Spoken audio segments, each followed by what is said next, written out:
power on. And now for another fast-breaking news story, we go to our roving reporter, the podcast, Sovryn Tech. Its host, Dr. Brian Sovryn.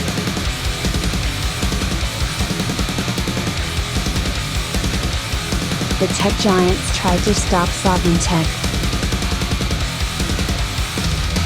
They can't.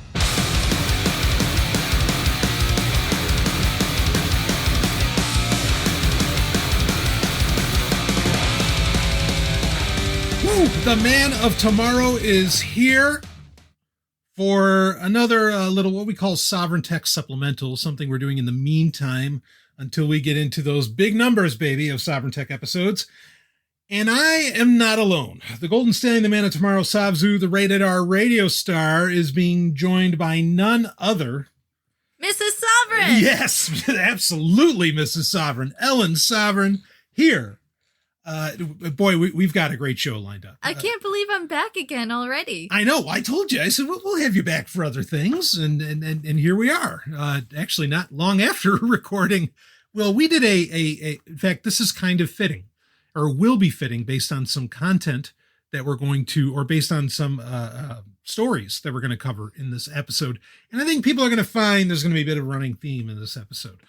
But we did a review of F9, or Fast and Furious 9, recently, that you can listen to as part of the Sovryn at the Movies series. And in that, we discussed Paul Walker and your displeasure at them treating like his character is still alive in the series, even though the actor's been dead for many years.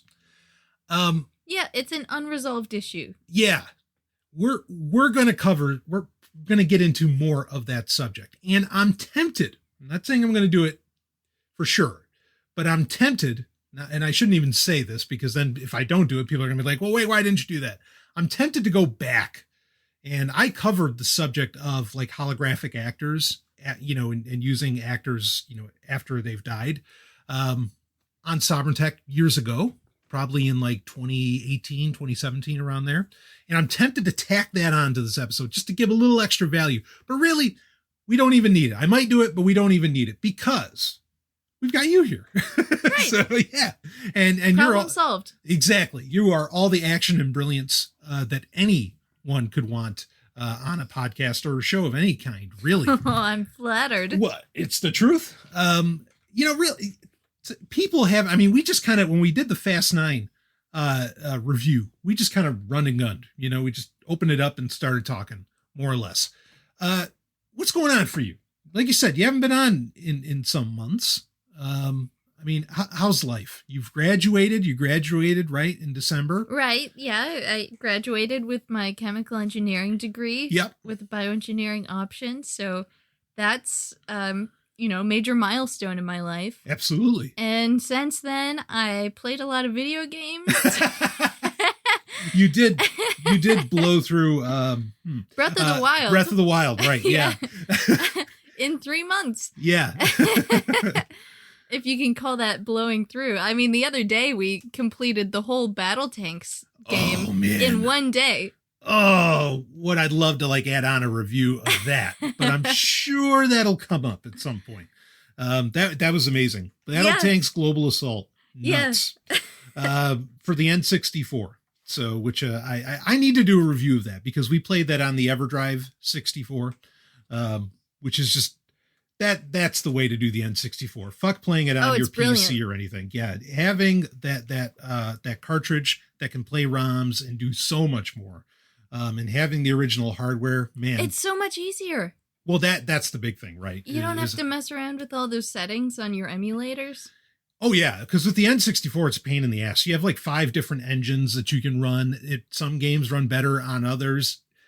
You put the ROM on on a micro SD card, throw that into the EverDrive 64 cartridge, slap it into the actual N64. And away you go. There's not even any thought. That's how it's meant to be done. But anyway, sorry.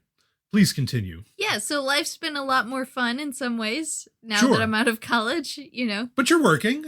You're... Yeah, I did gain employment. Yeah. So now I'm working at a biopharmaceutical company. Right. And yes, it's an interesting experience. I don't want to go into too many details, but sure. Yeah. yeah, I have been working. It's an interesting schedule because I like every 2 weeks I get 7 days off. Yes. And they're like interspersed at weird intervals. Nobody can seem to understand my schedule. Yeah. Well, I mean, it is weird. Like there are weeks where basically Friday, Saturday, I mean, you work 12 hours a day. Right. But you only work like 4 days a week, more or less, or most of the time. It's 2 or 5. Yeah. But there are, like weeks where Friday, Saturday, Sunday, I'm basically like home alone for hours, like. Yeah. And that's why you've been recording so many shows lately. Well, yeah. I mean, it's when we're not doing what, you and I do. Yeah. Like I have some time to, get things in and, but regardless, I'm incredibly proud of you for what you're doing. I mean, you're actually bringing like, you're doing good for the world. Yeah. Yeah. Where I work, we make treatments for like genetic diseases, cancers, things like that. So it does feel good to go to work every day. Yeah. Knowing that you're really saving lives. Exactly. And not involved in taking them, which some jobs, well, that's funny because we'll get into that later in another story that actually came from the Sovereign Tech Telegram group about a organization that usually takes lives that sounds like they're trying to make them last longer. I wonder what that's about, but please continue. Yeah. Well, when I started applying for jobs, I had some pretty strict criteria. Sure. I was not going to work for a military organization. Mm-hmm. Anything associated with the military or even the government, I didn't want to. I mean, you can't avoid it. Government regulation is everywhere. Government money is everywhere. You can't avoid it. You're totally right. Yeah, but I didn't want to work for like, some big evil corporation that would rather pay the fines for black label marketing drugs. Right. Because it's more profitable to do that. So I just decided like I'll find a good company that, just makes the stuff and I think I found it. Yeah, I agree. I think it's fantastic what you're doing. So, and well, anyway. Thank you. Yeah, I think it's fantastic too because all they do is save lives. They're not trying to fool anyone. They're not trying to like scam you out of money. And they're certainly not investing in like saving American lives, but at the detriment of like brown people. Yeah, exactly. I mean, this is multinational. It is. It's a global company. Mm-hmm. So, and that's, which is good. But well, anyway, so you're doing good, just busy as hell, right? I mean, like your schedule is pretty insane. It feels that way. I mean, I keep myself busy a lot of the time with, keeping up with life, but then I have all these side projects. Like I can never stay still for too long. No, we're the same. We're always doing like side projects and everything. And yeah, I get that. So. Yeah, but it's great because I'm in this like, I have time off now. When I come home from work, I don't have to do homework. So I can spend that time actually learning to do other things. Right. Like, I think I might have mentioned this already, but I took an online fermentation course through Harvard for free. And I completed it. And what fantastic results. Those pickles were awesome. Thanks. Yeah. Yeah, I make some killer kimchi. Yeah. Oh, we just had that. Boy, that was good. Yeah. Yeah, no kidding. Yeah, I got to admit, I am awfully jealous of that. In fact, I might be looking around because like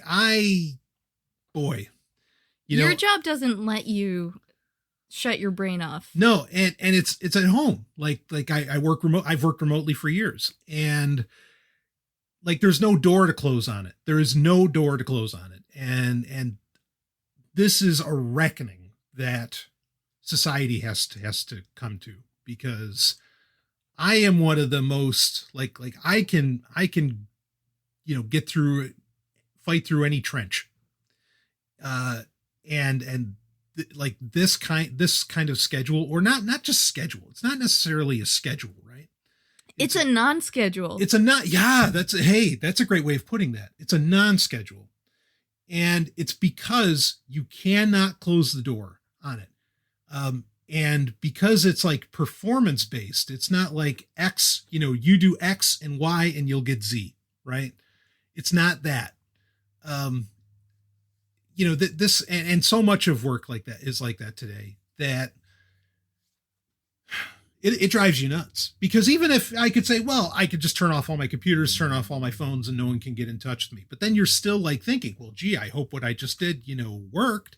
As to where, if it was a job where I'm producing widgets, right?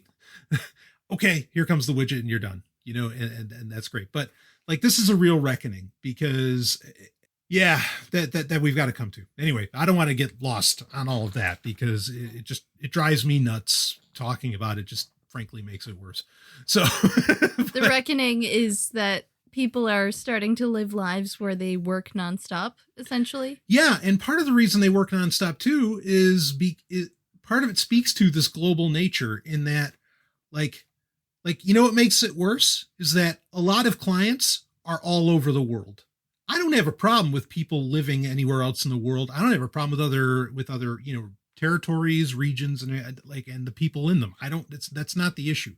The issue is, like, from the moment I wake up, I'm wondering if the people in Europe are happy the next day, right? And that's like, you wake up instantly thinking about the job, because guess what? Those people in Europe will email you at 4 a.m., 4 a.m. Eastern, right? And it's maddening, it's really, really maddening and very all consuming, because essentially there is no time that the clock doesn't stop ticking, and there's no like real team. Like, it's me handling clients, and I am the person who handles these clients entirely. It's not like there's shifts, that switch out that are handling things. No, it's one person. And like remote work, it's so funny because I'm reading every story and how fast companies saying, oh, remote work. Oh yes, it's the future. It's this, and people, fuck that. Like, I would love to go to a place to work and that I can slam the door on. And I don't care if the door hits my ass on the way out. Like, I'm just glad there's a goddamn door, that closes it. And I don't know what's with these people. I almost don't believe that these people exist, that somehow like are willing to quit their present job just so that they could find something where they continue to work remote. They have no fucking idea how brutal remote work is. It's far worse than, than frankly any factory, I mean, just give me a break. These people are out of touch to reality, bottom line. But that's true for most people anyway. Yeah. And even in the last few months, you've seen like a few people at your company drop. Yeah. Yeah. And I think a lot of that is the same thing, because again, as I've said many times on Sovereign Tech episodes, the other part is that you had people in 2020, right, during the pandemic, who, didn't have work or whatever. And I can feel bad for them in one sense. And then in the other sense, it's like, I don't know what the hell those people are talking about. My work tripled, in 2020 because everybody wanted to get online, and have a digital presence and whatever else, and fucking insane, no, it's too much work for some people.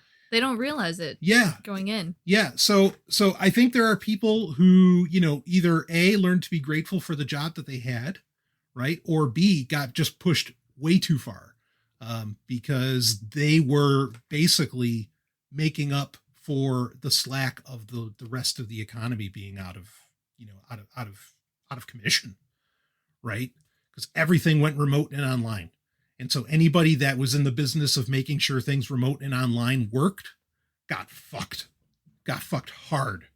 And those people, frankly, and granted, I'm speaking for myself as well, deserve a fucking vacation.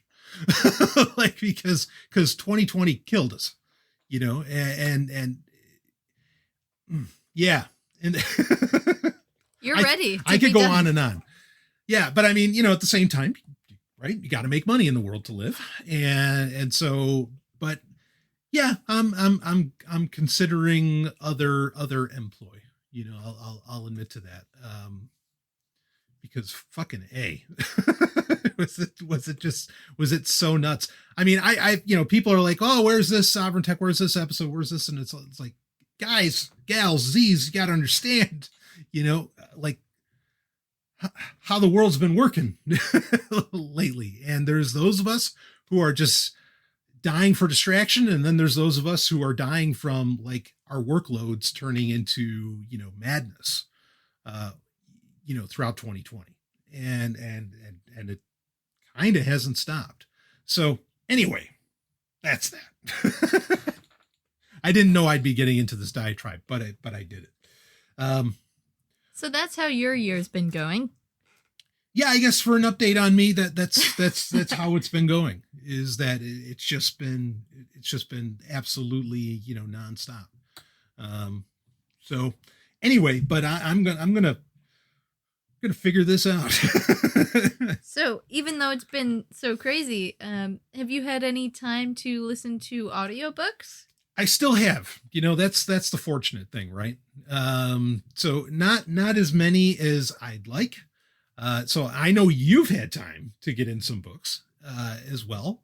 And why don't we do a little book club, which is what people love that we do when we're on together.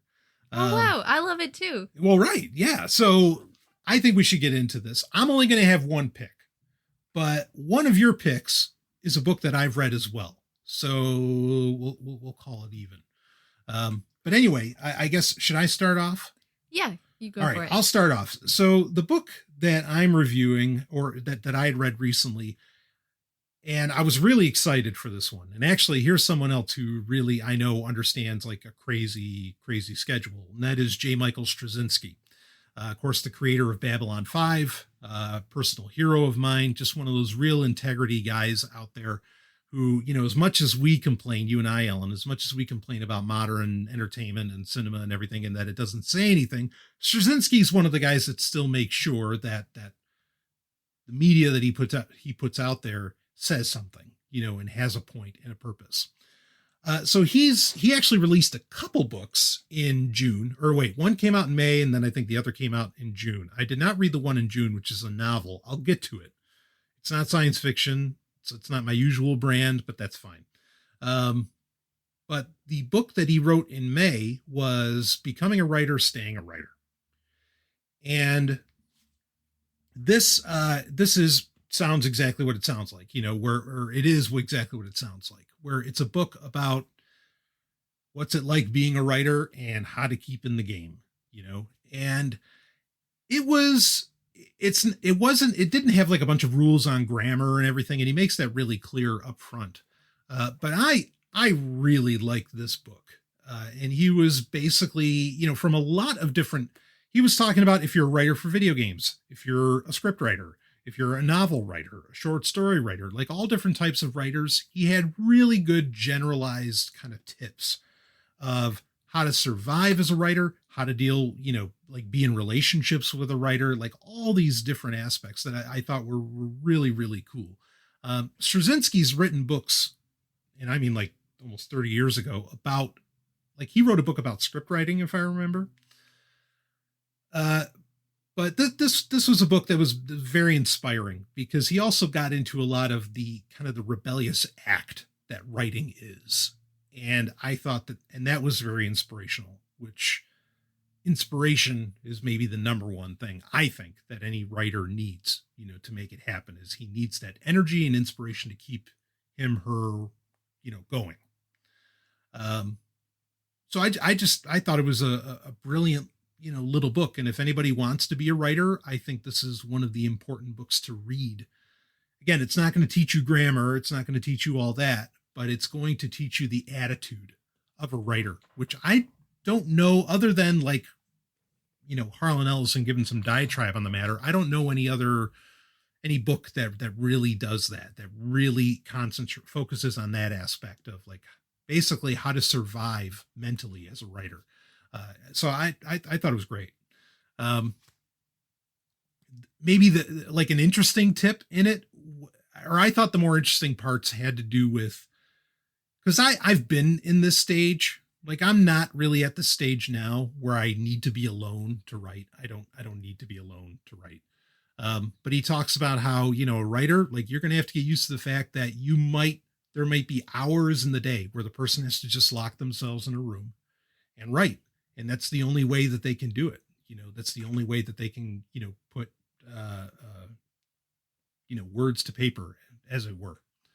And getting into things like that, I think could be very helpful for a lot of people that haven't done a lot of writing, because when you're writing, you're really bearing your soul. I mean, like, even if has nothing to do technically with you in one way, form or fashion, it does. And I think a lot of writers are perfectionists, and it's best when someone isn't there, like, either interrupting or potentially seeing what they have going on or whatever. And I've been at that stage as a writer. I don't need that kind of space any longer, but I've been there. And so, things like that I thought were really great to finally have somebody say, and have it available in a book fashion. So a tremendous read, short, but well worth it if you're interested in writing. So, what do you got? Oh, so did you find like any helpful tips for you? Did you read anything in that book that you think would really like improve on your writing skills? Well, so here's the funny thing. I do think, like, I definitely found a lot of inspiration in it that I enjoyed. And like a lot of purpose behind writing, like again, that really rebellious act that is writing. There was the tip of that it's always the small things that are what stick with people. Like, you don't, like, if you want to go big, this sounds kind of cliche, but if you want to go big, think small. Meaning that the stuff that sticks with people when you're writing are the little things, not the big, like, holy shit, the planet's going to explode and blah, blah, blah, whatever. That's in a million different stories. People aren't going to remember that. What people are going to remember are two guys in a shuttle wondering about, asking each other, well, do you fasten then zip when you go to the bathroom or not? Right. And he gave a bunch of examples of, like, how the small details are the things that haunt people forever, either the characters in the story or the readers themselves. And that was that was really helpful. And a nice pullback on modern media, because I think in modern media, everything is just bigger, bigger, bigger, bigger, bigger. Like, okay, well, if the Earth's not threatened, we need to threaten the galaxy. Oh, no, we threatened the galaxy, in 20 movies. Now we need to threaten the entire universe, right? I mean, everything just keeps going bigger, bigger to the point of meaninglessness. What means something to somebody are just the little things, the thumbtack in the toe, as it were. Those are the things that people remember.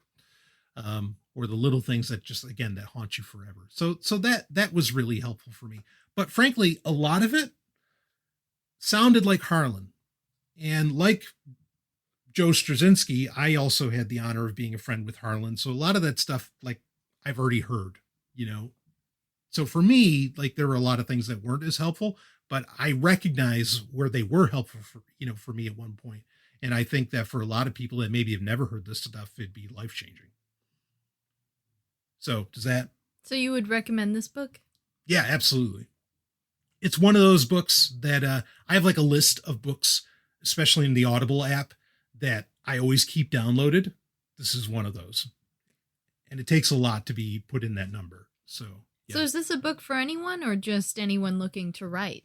I think it's really for writers. Ultimately, it's for writers. It really speaks to them,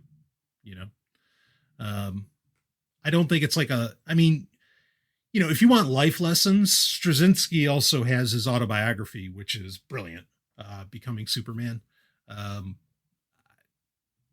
I'd recommend for, like, anybody to read. And there's a lot to take away from it, because boy, that guy has lived. So, but you wouldn't believe it when you look at him, but but he really has. So yeah, great read. Becoming a Writer, Staying a Writer by J. Michael Straczynski, or God, as I often call him. So there you go. Did you have any other questions on it, or you want to? No, I think that's good. We can move on. Sure. We still have 2 other books to cover. Yeah. Well, why don't we get into... Let's do the book that I haven't read that you wanted to get into during the book club. And so again, all of these are on Audible because we read them, quote unquote, on Audible. So wait, what is this one about the octopus? Oh, so this book is called The Soul of an Octopus by Cy Montgomery. Okay. And it's it is about octopuses, octopi, octopod, however you want to say it. I think it's octopuses. Yeah, I think that's grammatically correct as well. Yeah. Because you can't just make American words sound Greek to be plural. Yeah. Anyway, so it's not exactly like a biography about octopuses. Oh. It's more so an autobiography about Cy Montgomery as she is exploring the world of octopuses, which she actually does at the Boston Aquarium, which is fairly close to New Hampshire.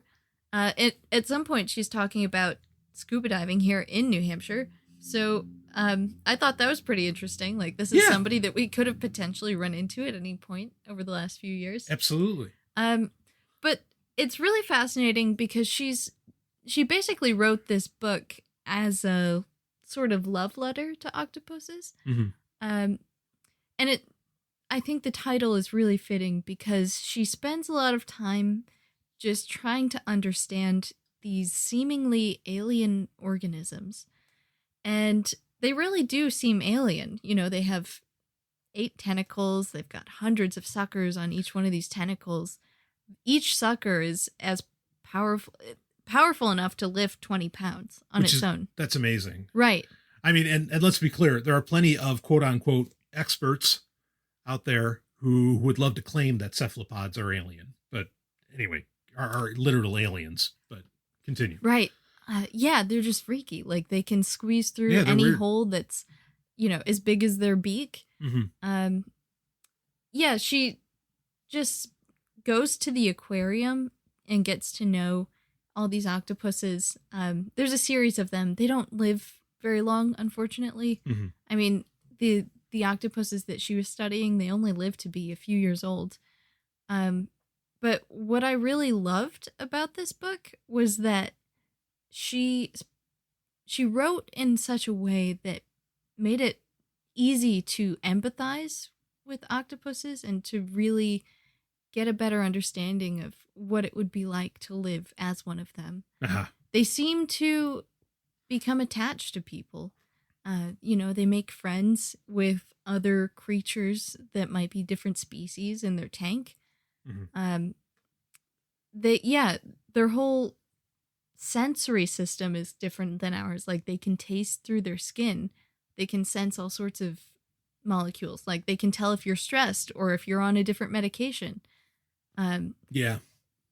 So it's just a book that is, to me, really inspiring because it kind of points towards this idea that they could be sapient. They could be highly intelligent and very emotional creatures. Even though they are seemingly alien compared to us. Right. Yeah. I mean, I've this is something else I've talked about many times on the show. I consider cephalopods to be on the sapient list. Who am I to say what's sapient and what's not? Well, I'm basing it on research of others, but still, and I would include elephants. There's a few different dolphins, obviously. There's a few different species and groups that I would include, in that. They are amazing creatures. Now, is this the book where you were telling me about how at the Boston Aquarium, people that have worked there long enough, like this idea that fish have no... Oh, right. Yeah. So she spends a lot of time at the aquarium in this book, and she gets to know the curators there who have been there basically like their whole working lives.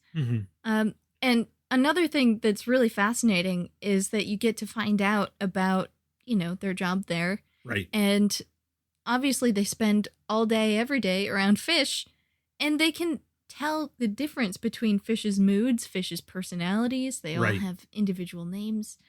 You can even smell when a fish is stressed. Yeah.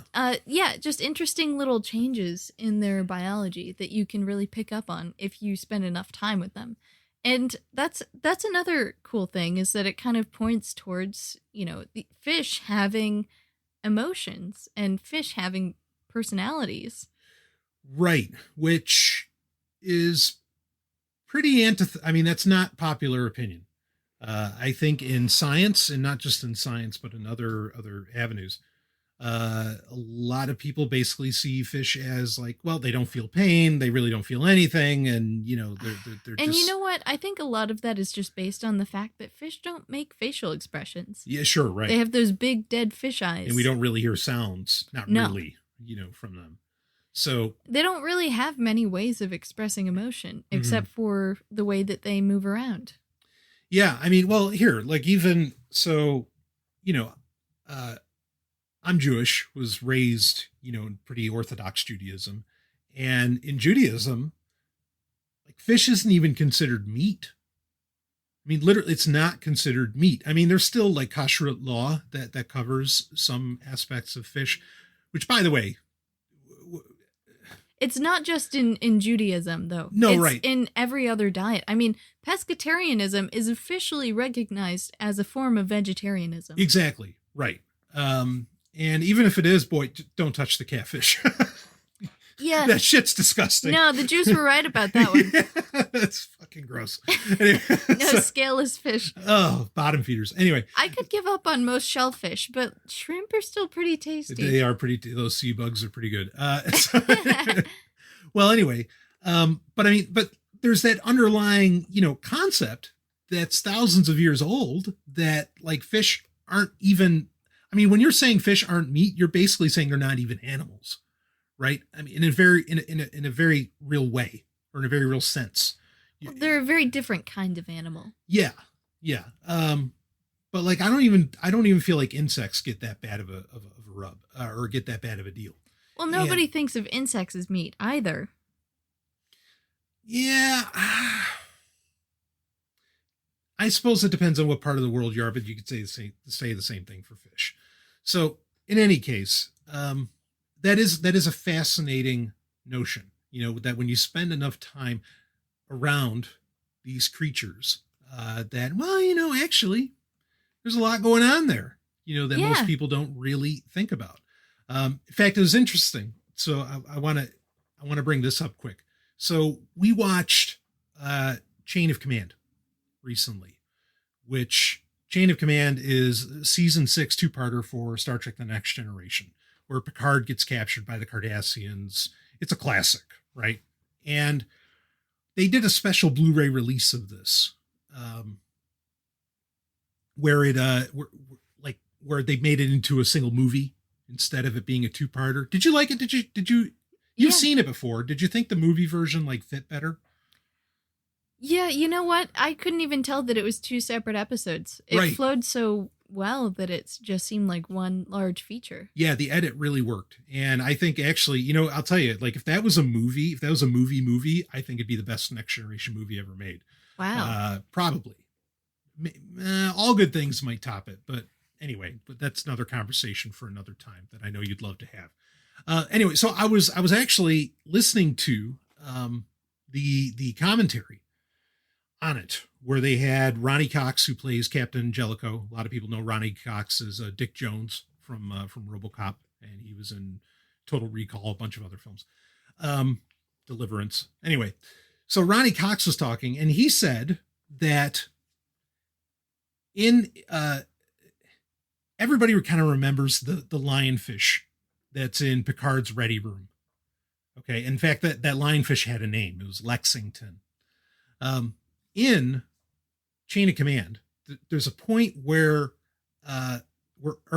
it's kind of the crux, or one of the cruxes of the episode, is that Captain Jellicoe takes over for Captain Picard because Captain Picard is on a secret mission. And so he's running the Enterprise, and he gets to a point where he's like making all these crazy changes. He's a real hard ass and everything. I think he's great. But he says, get that fish out of the ready room. And Ronnie Cox's claim is that Patrick Stewart hated the fact that there was a fish in a bowl in the ready room. Not because Patrick Stewart hates fish. In fact, he probably eats them. Okay. Not because of that, but because he felt like that Star Trek was all about the dignity of all species. And the idea of a fish essentially being in a cage was anathema to what Star Trek was about, and no one ever got rid of the fish until Jellicoe came on board. Season 6, and yes, Roddenberry was finally gone, but season 6 happens, and then they use Jellicoe to make all these like grand changes that the writing team and actors always wanted to make to the show. But I was really stunned by Patrick Stewart to like think at that level of the dignity of all species and that you shouldn't even have a fish in a bowl, right? Well, he's right. Wow. Oh, okay. Well, tell me, when you tell me this about at the Boston Aquarium, which of course is, one of the largest fish bowls on the planet, when you tell me about this, like, and the experiences that everybody that works there has, were like, wow, really, like, I know when they're stressed out, like they have names, they have this, and some would argue maybe there's some anthropomorphizing going on, but it does raise the question, like, how dare we put these things in any kind of tank or bowl? What do you think? Yeah, well, I do think that Patrick Stewart had a point there that, in accordance with giving every creature their birthright to freedom, essentially, we shouldn't be keeping them imprisoned. And maybe there's a justification that you could make at a certain level where we need to learn about these creatures. And once we realize, oh, they have intelligence, they have emotions, it's just of a lesser degree than what we have. And that doesn't make them inferior to us or less deserving of the life that they were born to lead. So I think maybe you could make that justification that, like, we need to study them. But at some point, once you realize these animals, they can't live caged up. At least they can't live to their full potential. Right. They're never going to be fully happy or fully expressive. Right. Then I think the best thing that you can do is let them go. And if you want to study them or if you want to befriend them or whatever, at least go to them, meet them in the middle. So this gal who wrote this book, did she talk about orcas at all? I don't think so. No. Okay. I mean, like, I hear what you're saying, and I agree with you. Like, in fact, the orca has like long been, I think, the case for this. In fact, well, no, that was a humpback whale in Star Trek 4, but anyway, but orca in captivity, like their top dorsal fin slumps, like it hangs over, never to go straight again. Like it's, and no one can understand why. No one gets it. Like they're getting fed, if not more than they would out in the wild. They're being taken care of, to tremendous degrees, supposedly. But they're living in these tiny tanks, and they can't even swim full speed. Right. Imagine, like, if you lived in a small enclosure. Imagine if you were stuck in this house your entire life, or in a city. No, sorry. And you couldn't even go outside. So your house is comfortable, right? It's got everything you need to live. But tell me that you can experience the joy of running full speed through a meadow when you're stuck in a house all day. Sure. And what a joy that is, and how much there is to that, more than we even realize. Like the exhilaration that you feel when you're running full speed, you'll never get that if you stay inside all day. Yeah. Yeah. For some reason, I'm totally reminded of the book, Peter Pan, where it talks about, like, you could smell the wind in his hair, and right. And I think that used to be a thing, that you could smell windswept hair. Like when somebody lived a life either riding horses or whatever the hell it was, or just running so much, or, whatever the case may be, that you could smell the wind in their hair. That used to be a thing. I'm sure that is long dead, by such domesticated animals like humans today. And I say that derogatorily. But but yeah. Well, so I mean, I think this book is hinting, or expressly, based on what you've shared with me, that wow, are we not giving these creatures their due? No, definitely not. And there's a point in the story where one of the octopuses is kind of stuck in this small barrel, and it's outgrowing the barrel, and they want to move it to a bigger tank, but there's just no space, because this was happening around the time when they were doing the big renovations. Like they added a bunch of new tanks, and they were completely refitting the big central tank. If you've ever been to the Boston Aquarium, there's a giant cylindrical tank in the middle. Yeah. And there's a spiral staircase that goes around all the way up to the top. And it's like 3 stories high or something like that. But anyway, so they were moving all of these fish around, and they didn't have space for this octopus. And it was depressed. It was like really sad. And when they put it in the new tank that was, at least 3 times larger, it had room to fully spread out its tentacles. It was a lot happier. Sure. And I do think that in the book, she expressed some regret at having to keep these animals in captivity, which I would feel awful. Seeing an octopus stuck in a tiny tank every day, like not even able to stretch out. Yeah. And even when they are allowed to be in the bigger tank, it's still not engaging enough for them. They're used to, living in the wild. They have so many puzzles to solve. They are hunting all the time, or playing, and in the aquarium they have to substitute a lot of like games and puzzles, and just try to keep the octopuses occupied, because if they don't, then the octopus will get bored and it will try to escape, and they're masters at escape. Oh, they're lock pickers. I mean, they're safe crackers. They're better than Houdini. Yeah, they find a way. Any Absolutely. weakness, they will sniff it out. Absolutely. Yeah. So you recommend this book for anybody, or is this more like, is this layman, or is this more for maybe the more scientifically inclined? Oh, this is definitely for anyone. Yeah. There's not a lot of scientific language. You don't need to know anything about octopuses going into it. She does a really good job at explaining a lot of these things. Phenomenal. Yeah. And I think it's not exactly, it's not fiction. I wouldn't call it a novel, but it's kind of like an essay, a larger essay. Okay. As well as an autobiography. Kind of a diary, maybe? Yeah, sort of. Okay. I mean, she talks about the octopuses probably as much as she talks about herself.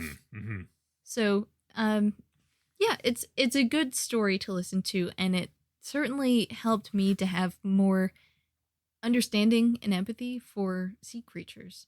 Nice. Okay. Octopuses especially. Yeah. I want one, but at the same time, I would feel horrible keeping it in a tank because they just find ways to get out.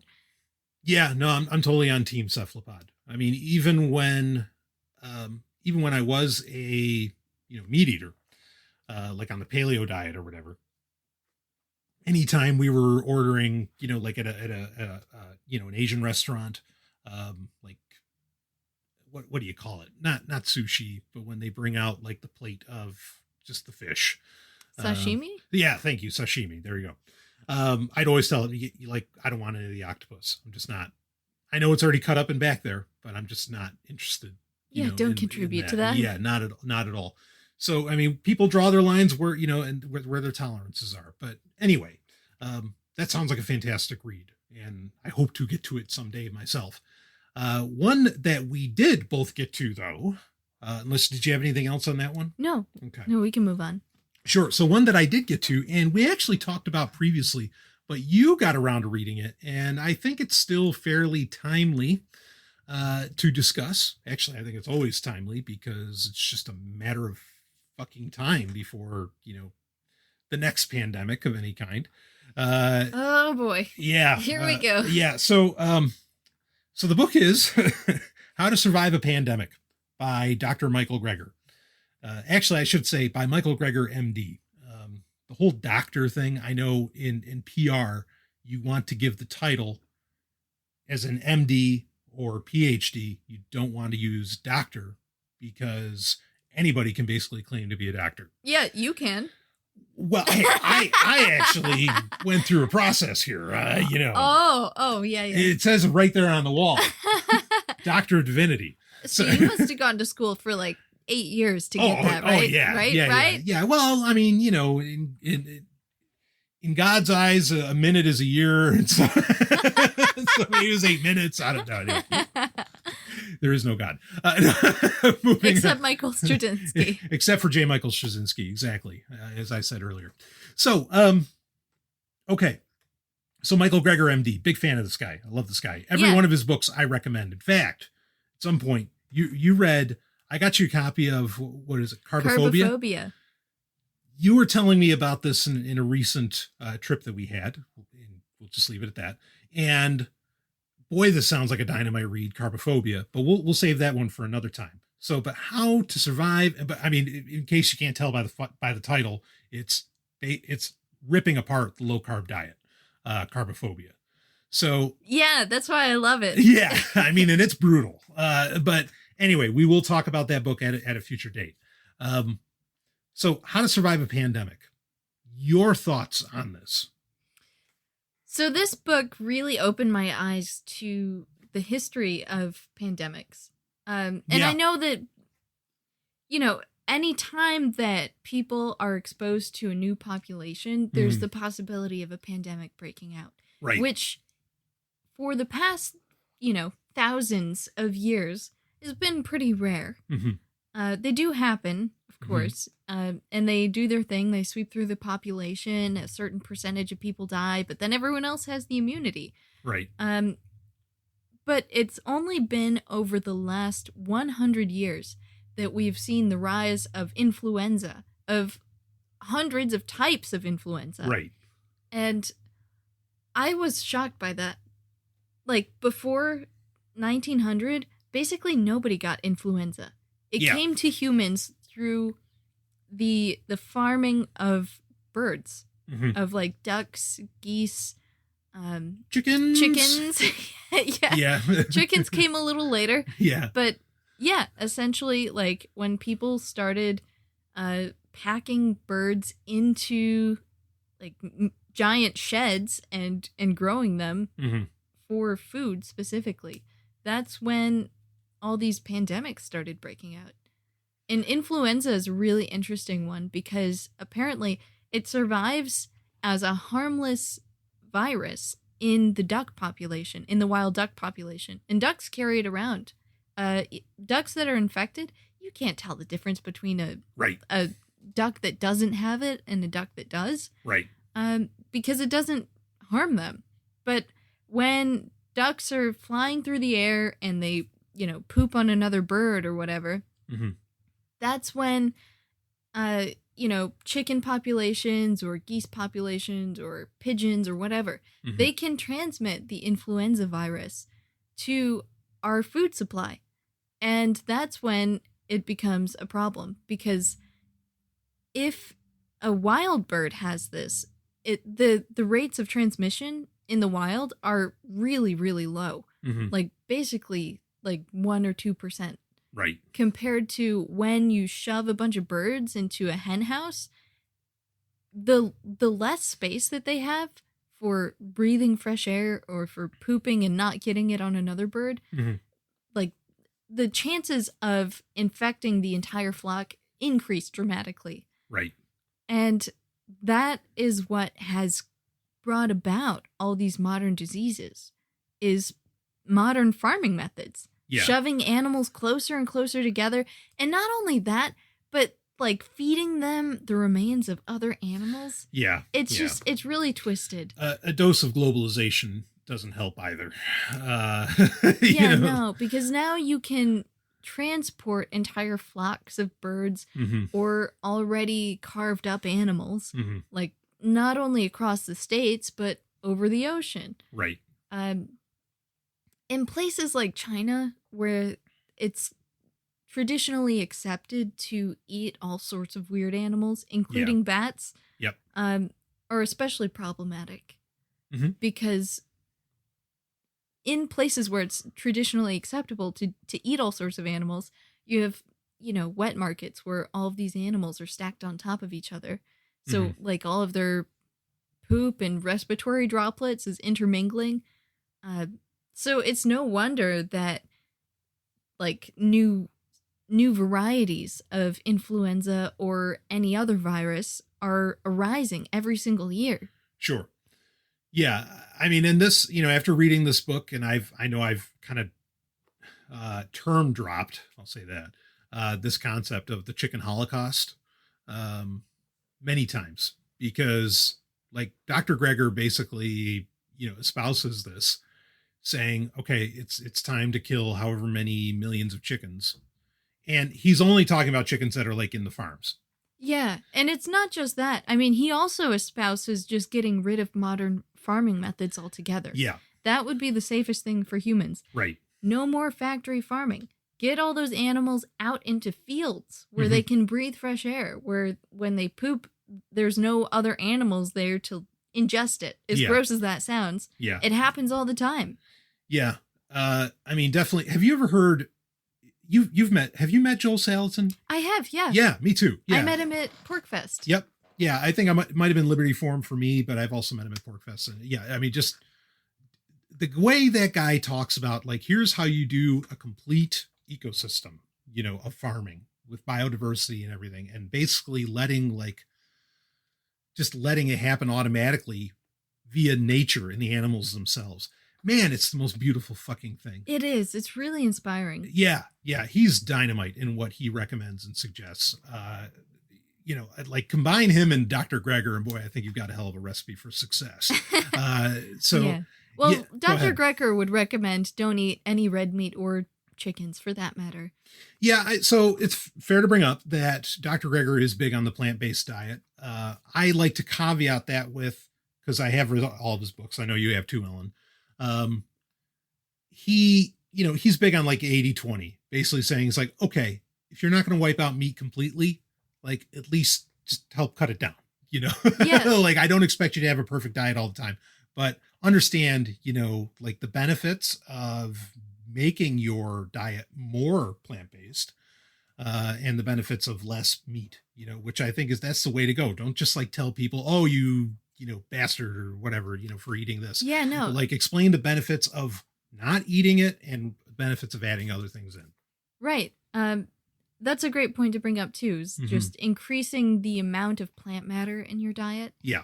Is always beneficial. Sure. Even if you're still eating meat, like cut it down little by little. Right. And introduce more plants and you'll reap the health benefits pretty much immediately. Yeah. Yeah. I mean, when you read this book, in my opinion, you get an understanding of, the two pandemics, or at least not two, I should say. You get an understanding of how a pandemic can happen, how it works, what that looks like. And that's where it gets into how to survive one. But I really think you walk away, because there's not enough understanding of, what happened, in the early 20th century with Spanish flu. Like I was, just slack-jawed listening to this myself and what that was like, and how, like, part of the reason we don't really know a whole lot about the Spanish flu is because people just decided upon a collective amnesia, to like, let's just pretend it never fucking happened. Right. Because just as many people died of the black, what was it? The Black Plague. Yeah. Oh man, that's a whole other thing. Well, no, the Spanish flu killed so many people. It was almost like the world had gone through another world war. Right. Yeah. Yeah. So, like, it's important to understand those effects, the social effects and all of that, and how all of this works scientifically, medically, how all of this works, what's bringing it on. And yeah, like, I mean, talk about getting rid of like anything avian out of your diet.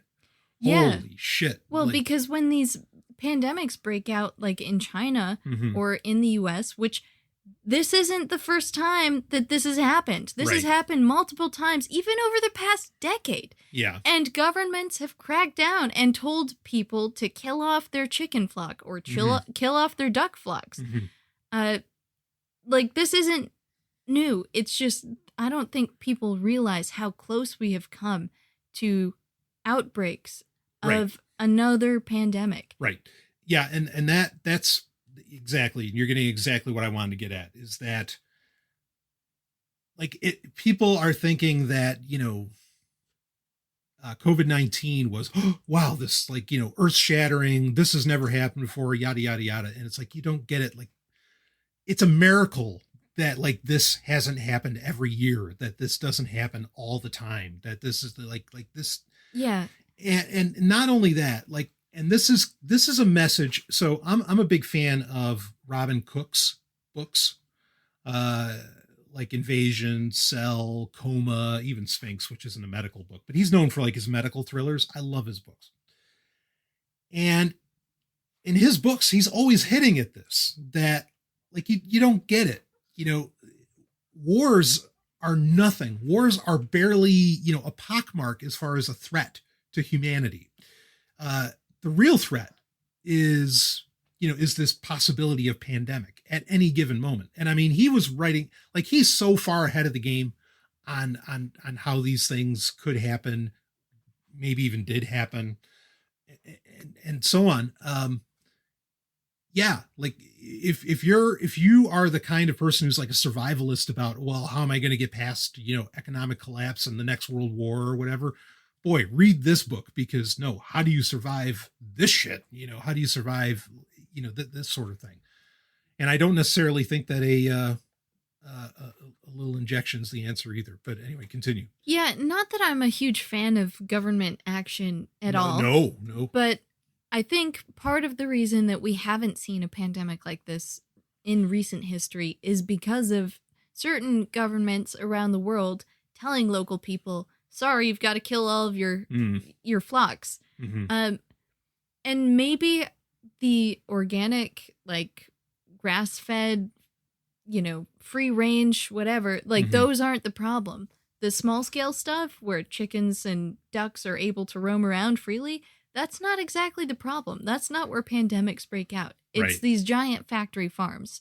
It's just that any flock can be a carrier. Mm-hmm. And another thing, like, I think that it's, once you read this book, you'll get a much better understanding of how COVID-19 functions as a Right. virus.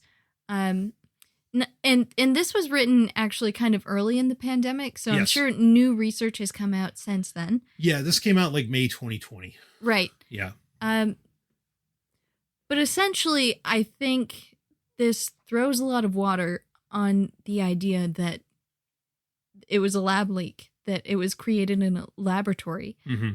And I think there's other evidence to suggest that it was naturally evolved. Lots of people want to claim that it was, created in a lab because there's these aberrant sequences of DNA. But there's also studies to suggest otherwise. Anyway, the whole idea of it being created in a lab and then released on purpose or even accidentally, I think that's giving a lot of credit where it's not due. Yeah. I think it's far more likely. I mean, it's possible because we definitely have the technology to do things like that. Mm-hmm. But this book makes, at least it made me see how easy it is to transmit that sort of virus and to even like generate a new virus, which can happen at any moment because these viruses are just mutating all the time. Right. And COVID-19 specifically has like an ACE2 receptor or something like that attaches really nicely to the tongues of civets. Mm-hmm. And that also kind of matches up with our stomach lining. Sure. Yeah. Well, So our respiratory lining. Respiratory sorry. lining. Yeah. Yes. Yeah. So anyway, like once I read that, I felt like I had a better understanding of how it's transmitted and how easily it could jump from species to species. Mm-hmm. And I think that is a much, according to Occam's razor, it just makes more sense. Sure. It's easier for that to happen. Yeah. And I don't want to give any sort of government or laboratory credit unless I know for sure that they want to claim that credit. You're right. They want to be proud of that shit. Right. Yeah. Yeah. You know, I mean, something I want to say quick to make abundantly clear. No administration handled COVID-19 right or well. The Trump administration didn't handle it well. The Biden administration didn't handle it well or right. And where government, you know, and I know you feel this way, Ellen, like where government may have done, say, or enacted the right thing at a local level, at like a hyper local level. Obviously education would have been the better thing and done better than government in the first place, you know. But I just want to make that like super clear that like nobody like as like this book lays out, I think, more actionable, proper steps to take and to go with. Yeah. You know, that blow away anything that any government on the planet did during COVID-19. Right. Yeah. The best things to do, eliminate factory farming. If you do have animals, spread them out, give them more space. Yep. And also stock up on hand sanitizer. Make your own. With vodka. Vodka and vegetable glycerin. Right. Right. Yeah. But I just really like, I just want to make sure that Sovereign Tech's stance, you know, is that nobody handled this right. Not Biden, not Trump, nobody everybody fucked it up. So anyway, continue with, if you have more on this book. Well, I think that pretty much sums it up. I think the biggest thing, at least for me right now, is that I hear a lot of stupidity online. Ooh. Especially on YouTube from other independent news sources. Oh, yeah. That want to go down this rabbit hole of like Dr. Fauci in collaboration with the Chinese, and they're doing this gain of function research with American dollars. And maybe that's true. Whether that's the source of COVID-19 or not doesn't really matter. I mean, at the end of the day, because it's another cold, it's another virus that we're going to have to live with from now on. And like, if we have to live with it, we should find ways to adjust and to cope with it. Yeah. Yeah. I mean, and making everyone panic and like rushing this experimental vaccine. I just don't feel like those are good moves. I agree. I mean, and if anything, like the whole panic, okay, yeah, let's stress people out to lower their immune systems. Great. Right. You know, and again, and what's their recommendation? Yeah, close the gyms because they're non-essential. Wait a minute, motherfucker. I'm pretty sure the more muscle mass you have, the better chances you've got, you know, of surviving a severe infection of any kind or a severe, you know, disease, whatever. At least lower body fat content, which that might even be a controversial thing to say. Well, but it's scientifically true. It's a fact. And I've brought this up also throughout this whole damn thing, that the number one indicator of risk of contracting COVID was having a BMI higher than 30%, you know, of having, you know, body fat, you know, higher than 30%. So, oh yeah, close the fucking gyms, you know, like nuts, you know what I mean? And, anyway. So, yeah.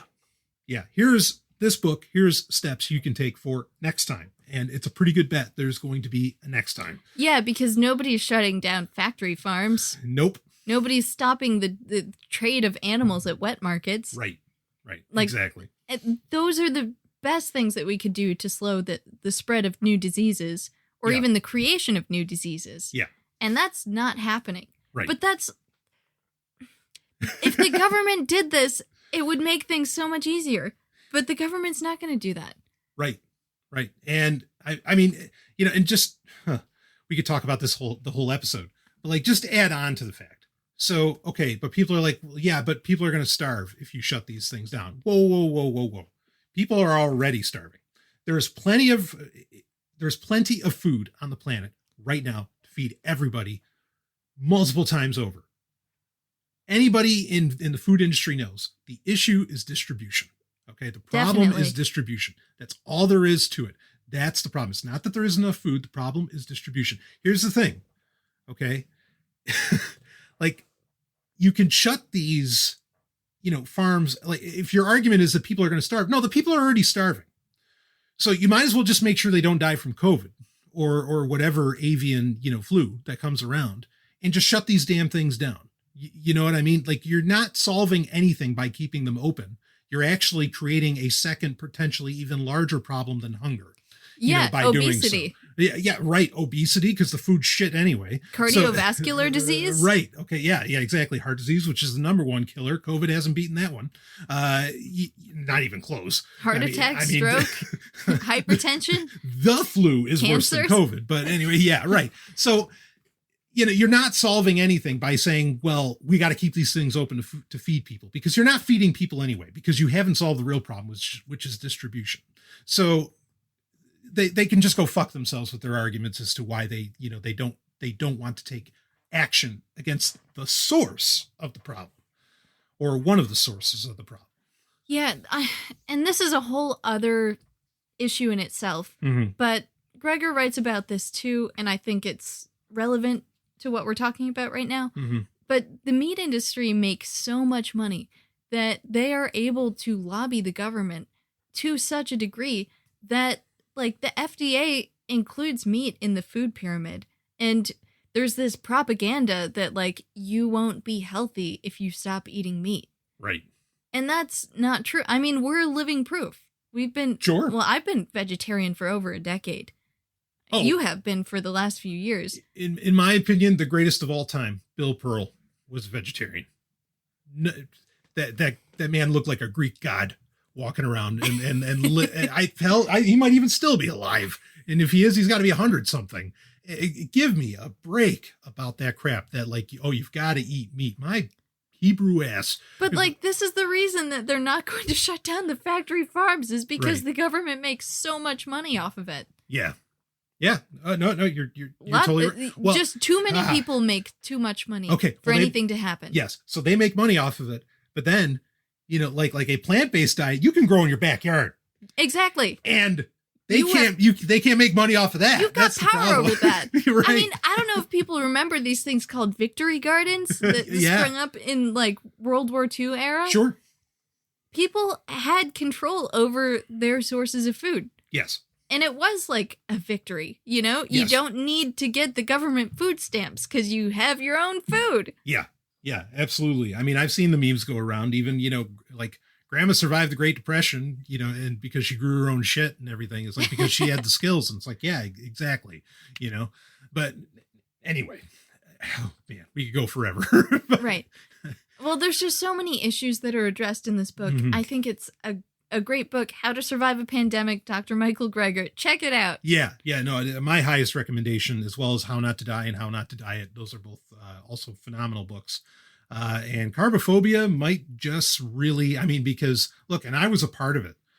Like, in the libertarian movement, like, low carb paleo diet was like it was everywhere. Well, it was like a pillar. Yeah. It was an axiom, dare I say, of the movement.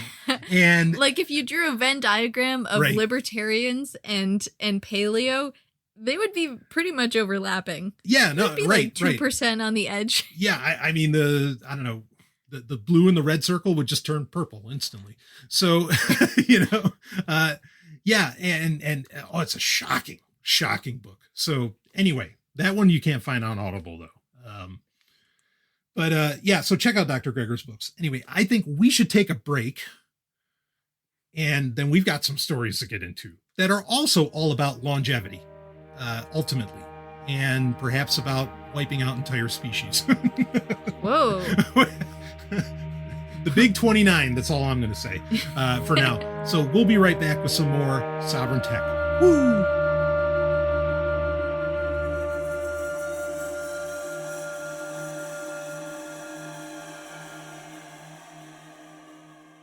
Hey, is Sovereign Tech not enough for you?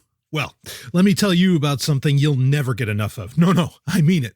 We're talking about a radio show and podcast that goes all night long, 7 nights a week, 3 hours a night, 365 days a year, and has been going since the early aughts, baby. I am talking about none other than Free Talk Live. It's the show you control. That's right. It's an open phones call-in show that is ready for you. And if you're worried that your voice isn't going to get heard, don't be. We are talking about the only libertarian radio show stateside. And not only that, it's also the number 26 talk show in the United States.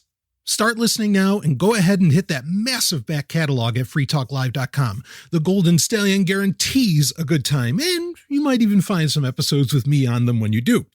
That's freetalklive.com, and we thank them for sponsoring Sovereign Tech. Let's get back to the show.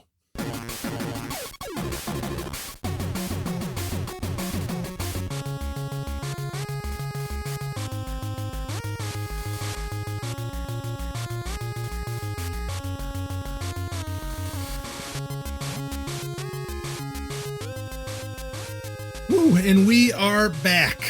Wow. After a hell of an opening hour. All of those books, if anyone wants to check them out, are linked to in the show notes. Those links are not affiliate links for Sovereign Tech whatsoever, unlike the modern mainstream or the modern media industry, modern journalism, or whatever you want to call it. I don't just talk about things to make a cut off of it. Quite the opposite. I make sure that I'm not making a cut off of it. Ellen and I just talk about it because we think it's pretty fucking interesting. So, that's right. And that's all there is to it. We're just trying to help you be a better version of yourself. Absolutely. Yes. Sovereign Tech is all about enhanced human performance. Perhaps minus the tech, even though tech is in the name, but we don't need to talk about that. Not right now, anyway. Let's get into something else that we found interesting. And you, Ellen, recently got it wasn't the latest. Now it's not the latest, but at the time it was the latest issue of Popular Mechanics. That's right. I'm a recent subscriber. Yeah, absolutely. And I think this is like the May-June issue. Right. Yes. For 2021. So, and it does involve some tech. They use tech to make this determination. Sure. That we find out about in the story, which has to do with mass extinction events. Right. Now, so the title of it, and this is not online yet. So this is a story that you can only get in the magazine. And it's, new research on extinctions shows life doesn't always find a way. Which, of course, is a tagline off of Jurassic Park, which is pointing at a lot of what this story really talks about, which is the dinosaurs.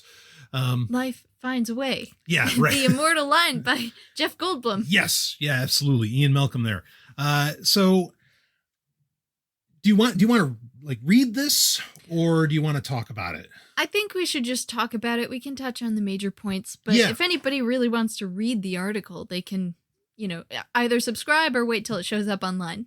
Yeah, exactly. Or I'll be a nice guy and say you could also go to, sorry, give me 1 second. That is a downmagaz. So DOWNMAGAZ.net, and have a good time finding all kinds of magazines for free. But don't mean to take any money away from Popular Mechanics. Anyway, let's roll. All right. Oh, good information there. Oh, I go to that site every day. It's part of my rounds. Where, like I have a series of websites that I go to where, like, okay, what free shit can I get today? Wow, you should do an episode about your daily rounds at some point. I should. I won't link to them. I'll say them. I won't link to them in the show notes because then, I don't want eyes on them in that way, the wrong eyes, Anyway, but I'll say them out loud. Go for it. Tell me about this. I mean, this story is getting into, hey, guess what? There aren't just 5 extinction events. There's actually like 29. Yeah, and the way that life evolves is actually far less predictable than what we've been taught to believe. Sure. So give me the story. All right. So this story is based on research that was done by Jennifer Hoyle Cuthill, PhD, a data scientist at the University of Essex in England. Yep. And what they did was they used a computer algorithm, and they basically fed this algorithm information about the number of species alive at different time periods throughout history, dating back millions and millions of years. Mm-hmm. And essentially what this computer algorithm was able to find was that in addition to the big 5 extinction events, there were actually like tons more. And that's where this idea of the big 29 comes from, is that right. there are 29 total extinction events. But what's even more interesting is that after each one of these extinction events, based on traditional knowledge, people might think that there would be an explosion of life, or what they call radiation events. So these radiation events are, explosions of numbers of species. So according to traditional knowledge, after each extinction, there should be like room in the ecosystem for a bunch of new species, at least like almost equally as many as there was previously. Right. At least that's how I've been taught, is that like there's certain niches in each environment, in each ecosystem, and for every niche that is left vacant, eventually something comes in to fill that. Sure, one way or another. It's the old saying, nature abhors a vacuum. Right. Yeah, absolutely. But what they found with this algorithm was that that's not always the case. And in fact, there's even evidence that points towards this in our current world if we're just paying attention enough to see it. For example, there are certain invasive species that can completely wipe out native habitats, just simply by sheer force. They take over, and there's no room for native plants to grow. So it's not a radiation event. It's just this natural invasion. Right. It's kind of expressing this concept of like, just because there is something able to fill that niche, there could be one species able to fill a niche that maybe like 5 or 10 other species could do the equal niche filling. Does that make sense? Yeah. Okay. So like there's also fish species where like the lionfish, like you were talking about Lexington earlier. Yes. Yeah. They could just kill off everything that lives around them. Right.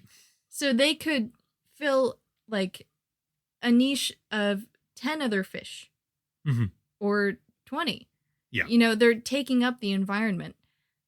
So maybe they're eliminating these spaces, or like the food supply, or maybe they're just apex predators and they don't allow room for these other species to flourish. So sure. It's not always true that there's this linear relationship between extinction and new species evolving. Like the traditional knowledge would say like, oh, well, if there's this invasive species that's taking over and killing off all the native plants or animals, then eventually they've got to evolve to adapt to that. But maybe not. So how would this say in the scenario of the Alvarez hypothesis, right? Where the dinosaurs, asteroid hits, dinosaurs of a certain period get wiped out. What would this say to that? Well, it would say that just because all of those dinosaurs were wiped out, say like 95% of the species on the planet goes extinct. That doesn't mean that an equal number of species are going to evolve. So, like, the other part of this is that sometimes there are explosions in the number of species. Right. That are not related at all to extinction events. Like the Cambrian explosion. Exactly. The Cambrian explosion is the best example. Things just came to evolve. Hundreds of new species evolved in a short period of time. And it had nothing to do with, a bunch of things dying off. Right. It just happened. Not exactly in relation to anything else.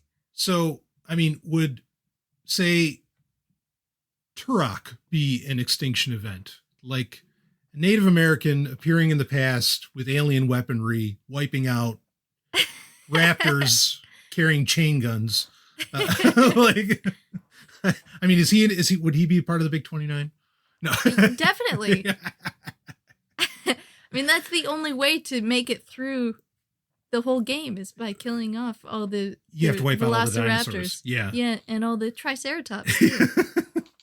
Sorry, Ellen's been playing way too much Turok lately, and so it came to mind. Yeah, so well, here's what I'm wondering. Like, so is the suggestion that these extinction events, because the popular notion again is that there's been 5 big ones, right? Which this is saying is not true. There's actually 29. Right. Okay. But would you say part of the suggestion is that these extinction events aren't inherently bad? I suppose. I didn't really get that from the story. Okay. I think what it's saying is that life is far less predictable than we previously thought. Mm-hmm. And that we can never tell when there's going to be an explosion of life or when there's going to be an extinction. Right. I mean, sometimes these extinctions happen like relatively slowly, but then sometimes they happen by a catastrophic event. Yeah. Where I guess the same thing could be true for radiation events, where they could, kind of gain momentum as time goes on, but they could also just happen in one single explosion. And whether that radiation event is related to extinction or not, we can't really predict that. Yeah. So, because So sometimes extinction events aren't bad, but sometimes they are. Sure. Really bad. Sure. I mean, wiping out the dinosaurs, yikes. Whether it was Turok or an asteroid, I mean, Right. And eventually there were animals that came to take the place of dinosaurs. Mm-hmm. I mean, there were like, the giant herbivores that roamed North America, 10,000 years ago. Well, and the dinosaurs evolved into their own other things. Right. They became birds. Troodon, so on. Yeah. The Troodon that still travels space to this day. Maybe. Well, I mean, that's what really killed the dinosaurs, right? Lack of a space program. But yeah. So, except for the Troodons. Except for the Troodon. They got away. The bipedal Troodon got away. Anyway, there's a Star Trek episode about that. That's true. Well, that was, I forget which ones they said did it. Anyway, that was a great episode. Or, well, it's an interesting episode. We'll put it that way. Was it Voyager? Yeah. Chakotay is on trial. Yeah, it's a mess. So I'm thinking of this book. There's this really, really popular book. I used it as toilet paper back in the day. It was called The Sixth Extinction by Elizabeth Colbert. And in this, she's making this big case that, we're in the middle of a man-made extinction event, of the scale that we're, of the big 5, where everything's going to get wiped out. Now, all of this whole book is making this argument from a predictive model. And I kind of feel like reading this, because I read this too. I'm reading this and I'm like, well, you can't predict this shit. I mean, even like the man-made one. No, like you have no idea, because her argument is that, so as I remember it, so by the end of the 21st century, we're going to lose anywhere between 20 to 50% of flora and fauna species on the planet.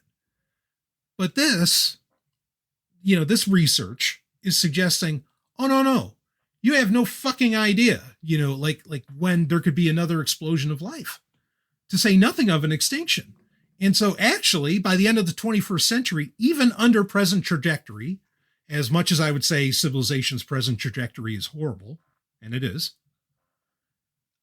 we could actually be up 20 to 50%. Well, what do you think? I don't necessarily agree with that. I think evolution. So here's the other thing. Evolution is not a linear process either. Yep. So humans could still be evolving, just like moths are still evolving, except moths can evolve from white to brown in months or years. Right. Whereas humans, we still have appendixes and pinky toes. And why? Yeah. Those might be evolving away, but it's going to take millions of years for us to achieve that. So evolution plays out at different speeds for different species. Yes. But it's far easier and it's a much quicker process to make a species extinct than it is to make a species evolve, especially giving birth to a whole new species. I can't even count the number of species that have gone extinct over the last 100 years. Mm-hmm. And sure, humans are a huge part of that. Yeah. At the rate at which we're doing deforestation and replacing native plants and native animals with these easy to grow, easy to farm ones. Sure. We're reducing biodiversity incredibly. Right. And we're trampling on ecosystems around the world, placing a huge demand on the ones that already exist because we're taking up so many resources and we're not replacing them. Mm-hmm. So the rate at which humans are affecting the extinction of species, I think is going to far outpace any evolution of a new species. Because that, while I can say in regards to this article that it happens relatively quickly. Yeah. Like a mass radiation event happens really quickly. Yeah. We're talking about geological timescales.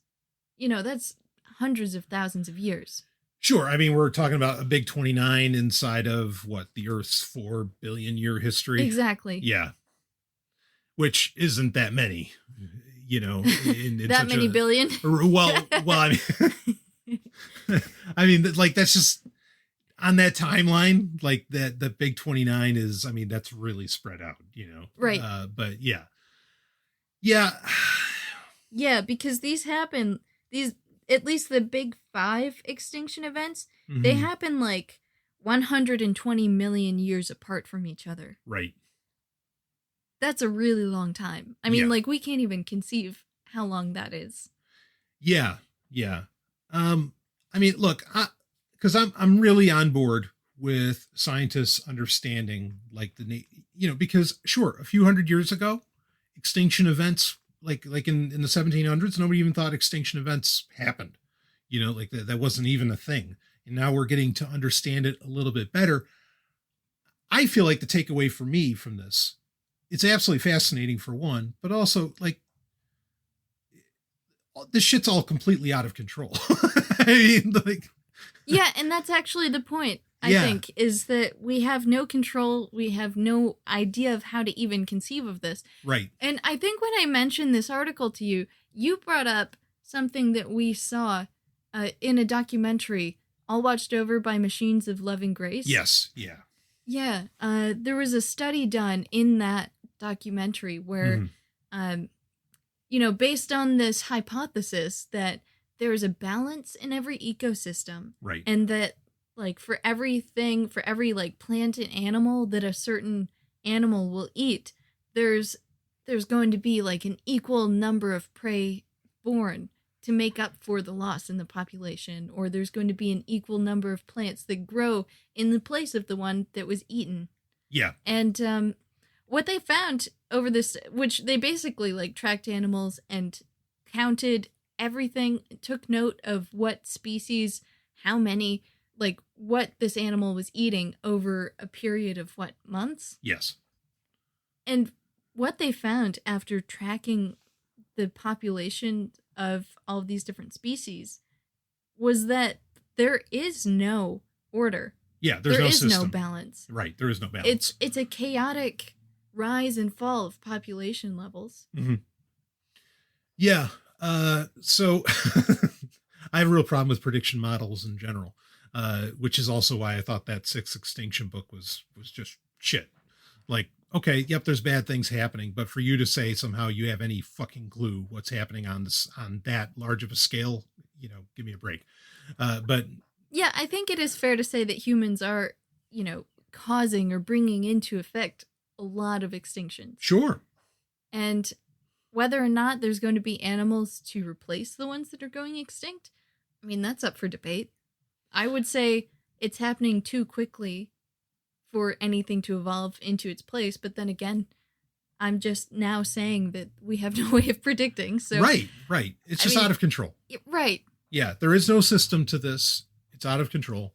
And that which survives is that which can adapt, well, anyway, I don't want to sound like negative, because this is exciting, to discover this and to figure this out.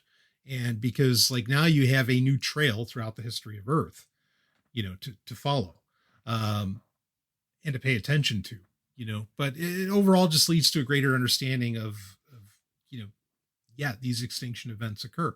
But I mean, overall, I just love that message that, look, we're completely out of control. Like, or all of this, how all this works is completely out of control. Stop trying to be a watchmaker about it or invent one, and like that's my takeaway. What do you got? Yeah, no, I agree, because there is no way to predict when an explosion will happen or an extinction.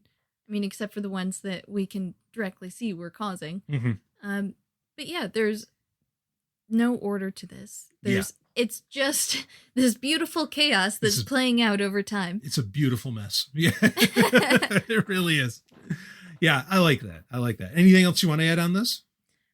Well, I felt like it really changed my perspective on like how life works over time. So I think this is definitely an article that I would recommend anyone read if they're curious. Sure. It's not very long. It's only 2 pages. Right. So, okay. Yeah, no, fair enough. Do you want to move on to something else? Yeah, we've still got a few others to cover. Yeah, we've got a couple other stories, at least here to get into.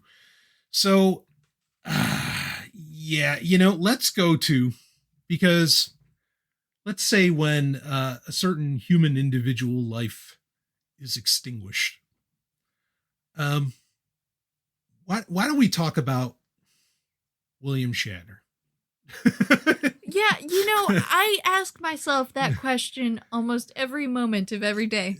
Why don't we talk about William Shatner? Exactly. While he's here, for fuck's sake, let's talk about him. We love you, Will. Yes, I really, really do. So I might even have just had a William Shatner Funko Pop appear today. But anyway, so this was news back in like March of this year, March of 2021. And I've been wanting to talk about this for a while. And what I was hinting at earlier about, we were talking about Paul Walker and using like a holographic CGI version, whatever, of the character, or, one of his characters, say in the Fast and Furious movies or something. This is the story that I was hinting at in so doing. And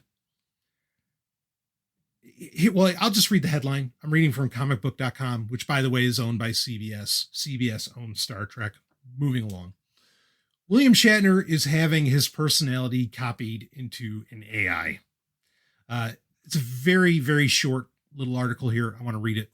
And then I want to get into this idea of, okay, well, if people are going to die, can we somehow transpose their personality into a chatbot? Well, let's do it. As Star Trek star William Shatner turns 90, this terrifies me. Like, I do not sleep well thinking that William Shatner might not make it, the next day. But anyway, as he turns 90, he's signing up as a brand ambassador for Storyfile, a company focused on artificial intelligence. Shatner will become the first person to use a new program called Storyfile Life to create, quote, an AI-powered interactive conversational video so family and friends can interact with him for years to come, end quote. Shatner's Storyfile profile, which uses AI in the company's proprietary technology Conversa, will be made available for the public to interact with on internet-connected devices in May. I've looked for this. Maybe I missed it somehow. Anyway, continuing on. Quote, this is for all my children and all my children's children and all my children's loved ones and all the loved ones of the loved ones, end quote. Shatner said in a press release, quote, that's my gift to you down through time, end quote, which is very egotistical, but I expect nothing less from William Shatner, and I love him for it. Well, to be fair, he's got a lot to say. That's true. He did live. Ironically, people going to talk with his chatbot or video version of himself won't be living, but or like, getting outside and doing the amazing things that William Shatner did. But yes, he does have a lot to say. He's certainly a wise fellow in many ways. Other times I hear him say something and I go cross-eyed. But Shatner recording his Storyfile conversation at the Storyfile studio in Los Angeles using the company's AI platform. You can watch a behind-the-scenes video. Anyway, it's in the show notes. Quote, William Shatner is going where no one has gone before, end quote, said Storyfile co-founder and CEO Heather Mayo-Smith. Quote, generations in the future will be able to have a conversation with him, not an avatar, not a deep fake, but with the real William Shatner answering their questions about his life and work. This changes the trajectory of the future of how we experience life today and how we share those lessons and stories for generations to come, end quote. Storyfile Life launches in June, blah, blah, blah. According to the company, the program brings a new type of interactive storytelling that will change how we remember, how we interact, how we share stories, how we teach future generations, and how we learn. The technology used in the program includes the patented artificially intelligent interactive memory system on Conversa using, there's so much fucking jargon here, using natural language processing and other technologies. Boy. Quote, at Storyfile, we believe every person's story matters, end quote. No, that's not true. No, I'm kidding. Okay, let's talk about this. Okay, let's do it. You are not talking to William Shatner if you are talking to the Storyfile thing. Okay, you are talking to you are getting responses based on his canned responses that were video recorded, and so on. You are not talking to William Shatner. This is not the real William Shatner. William Shatner recorded it, but that is not the real William Shatner. I don't even know if William Shatner knows who the real William Shatner is, but that's besides the point. Yeah, I would see this a lot like watching a movie or documentary. Yeah. Okay, maybe it's like an interactive documentary. It's having an experience with a creation. Yes, right. This is not the person. No. And the Storyfile, making this sound like, and I am sure they would love nothing more than for you to essentially be addicted to their app. And I'm sure, I wonder what the charge is to continue to get access to whatever story file, that you want, even of your loved ones, say. And it's probably expensive to go through this process. I can only imagine. They even said that you'd be able to set it up for holograms and everything else.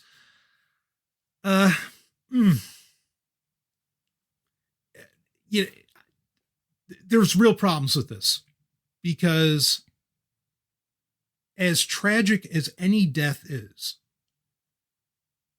and I don't think we should have to deal with people dying. I wish everybody just lived forever, or as long as they wanted to anyway. Detachment is as much a part of the natural process of death as the death itself.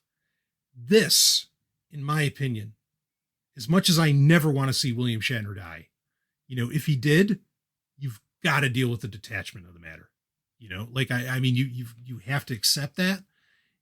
And how many of us get weirded out when somebody dies and you still see their Facebook posts? It's very weird. It's very odd to experience that.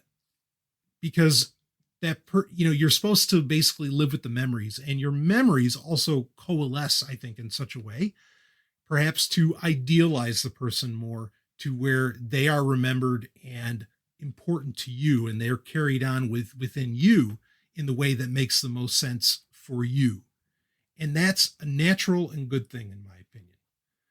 To have these and to even promote these ideas of, well, no, you can talk to Daddy Shatner forever, as long as you can pay the monthly subscription. there's something so out of whack with that. I mean, what do you think? What do you think, Ellen, to what I'm saying? Well, I just want to say, first of all, what's not wrong with this is that he's agreeing to do this before he died. Yep. You know, That's true. he's going into this knowing exactly what he's doing. Great point, because that does make it a little more palatable. Yes. Like, it's his choice to be used in this way. Right.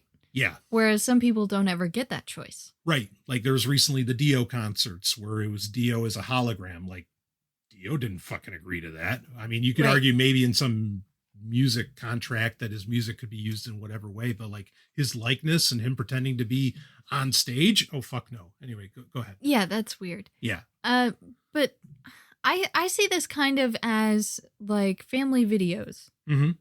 You know, you can hang on to family videos and watch them long after someone has passed away. And sometimes those can bring you, you know, positive remembrances and, you know, fill you with joy. But sometimes they can also make you sad because you feel like you're missing out on all of the good things that that person brought to your life. Like, my great-grandfather passed away recently, and he was a really great storyteller. And he was 94 when he passed, so kind of similar to William Shatner's age. I wish that I had his stories written down or recorded somewhere. Yeah. Because even my recollection of them, I could never recreate them the way that he did. Mm-hmm. I mean, he's the one that lived them. Mm-hmm. So only he can tell the story the way that it's meant to be. Right. And I'll never even be able to capture his essence, you know, his humor, the facial expressions, you know, everything that he was able to add that I couldn't. Yeah. So there's something to be said for having that sort of recording that is true to character. But then you have to ask, is that something that is even desirable? I mean, honestly, there's a lot of evidence to show that having that sort of memento that makes you look back onto the past and think about the past and the people that you used to be close with that have gone away, whether they died or they're just not part of your life anymore, that's not something beneficial for your mental health. Right. This actually brings to mind something that I read recently about a certain condition. I can't remember what it's called now, but people have this condition where they are not able to form images in their mind. It's really bizarre. But like, if you say to somebody, imagine a pink elephant, most people are able to do that. Yeah. There are a certain population of people, very small percentage of the population, that can't call to their mind's eye a picture. Right. And these people actually, when they go through tragic losses, are able to move on from them more quickly. Mm-hmm. And part of that is because they're not thinking back on all of the experiences with that person, thinking like, oh, I miss them so much. I wish that was still part of my life. And that's what makes it easier for them to move on. And some people would say like that might be cold and heartless, but these people aren't cold and heartless. They still have emotions. Yeah. They're just more in the present. They're present focused. Mm-hmm. And you can say that like that's probably what would lead to the best mental health outcomes for all of us, is to be present focused. Yeah. Yeah, absolutely. And this sort of technology is just, I mean, at the end of the day, it's like nostalgia. That's what it's all about. Yeah. And that's my concern is it's not letting us move on. It's not letting us look forward. It's not letting us let go.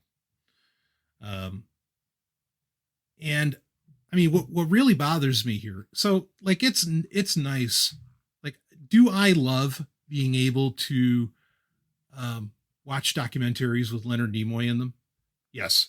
Do I love being able to read Harlan Ellison for the rest of my life, even though he's gone. Absolutely. As hard as it is to do now. I absolutely love being able to do that. Here's the thing.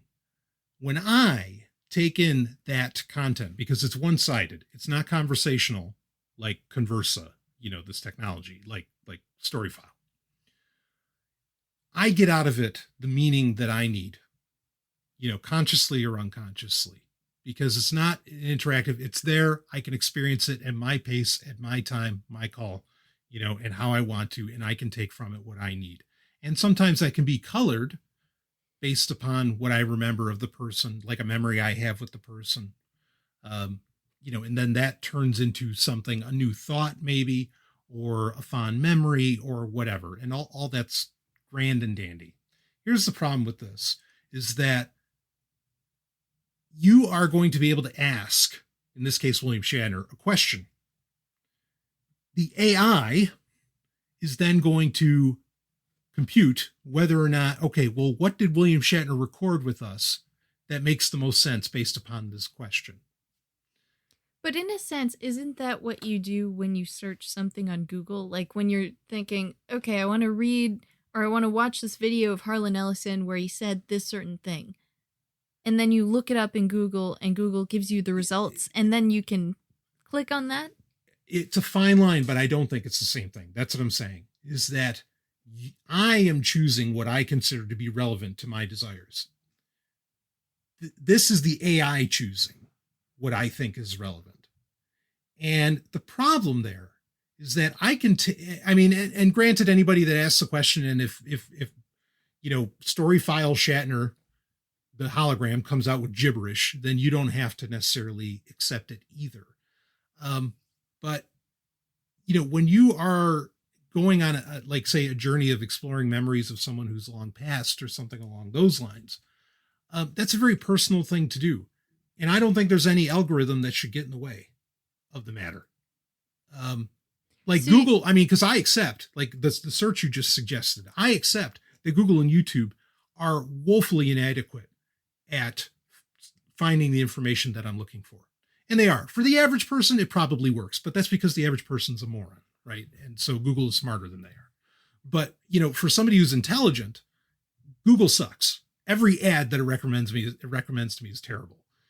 And that kind of speaks to my concern here, is that if I wanted to ask an intelligent question of one of these story files, the algorithm sucks and it's going to give me a shitty answer.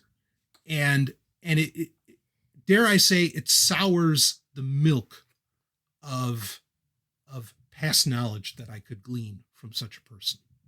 So do you think it would ultimately be better if he just recorded a series of videos? Yes, absolutely.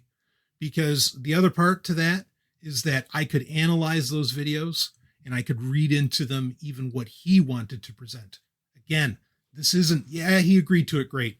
But this isn't what you're not going to get the information the way he wanted it presented. It's how the AI thinks what you want, what it thinks is the best response, as to where we can watch, say, like you suddenly say, pick a family member. Okay. I don't say an aunt. All right. And it's anybody, just somebody's aunt. Okay. You can watch home videos of her. And this has actually happened with me, where I've watched home videos of actually an aunt of mine, for example. I'll just say it. Never mind. I'll say my Aunt Nancy. I don't have an Aunt Nancy, but my Aunt Nancy, I see her in these videos, or I see a bunch of videos and I'm like, wait a minute. Why is Aunt Nancy only in like 2 out of like 20 of these videos? Later on in life, I learned that my Aunt Nancy was having an affair. Okay. With somebody. And that she didn't want to be seen because all the adults in the family were giving her the cold shoulder, right? But now, because the information that I have was static, I can take that new information and bring it to these videos. And now I see these videos in a wholly new way because of the new information that I have. But that's because it's static info. There's no algorithm feeding it to me or thinking that this is what I need to know, right? And so this idea of like interactive of an interactive process after somebody dies, and that's like a way to know the person. I don't buy it. Like I don't. AI should have no business in basically in my memories of those that have passed. So it just, I see this as doing far more harm than good, because it doesn't allow you to let go. I think for a lot of people, it won't allow them to. I could see people getting absolutely addicted to these things. Like it doesn't give you what you can get out of the information. It gives you what it thinks you want. It's almost like looking glass self theory, but in this case for the hologram. But tell me what you think.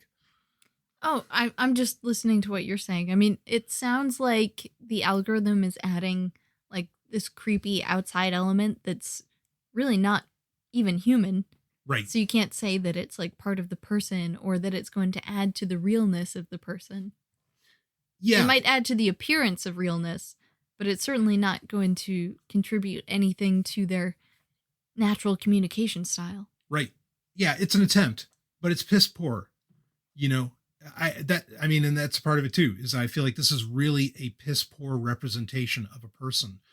And we don't need a better one, is what you're arguing. Oh yeah, no, we don't. You're right. It's just going to make matters worse, for me, like, and this whole notion, and it's not just this company. There's lots of companies getting into this, and we already have the issue, like say in China, where Microsoft has, was it Xiaoxi, or I'm trying to remember the name of the chatbot. People are falling in love with these chatbots. They're dating these chatbots, and they fucking brag about it. And it's like, whoa, baby, Yeah, this has been going on actually for the past like 20, 30 years. Yeah. Ever since chatbots were invented, really. Right. Yeah, and none of this is human,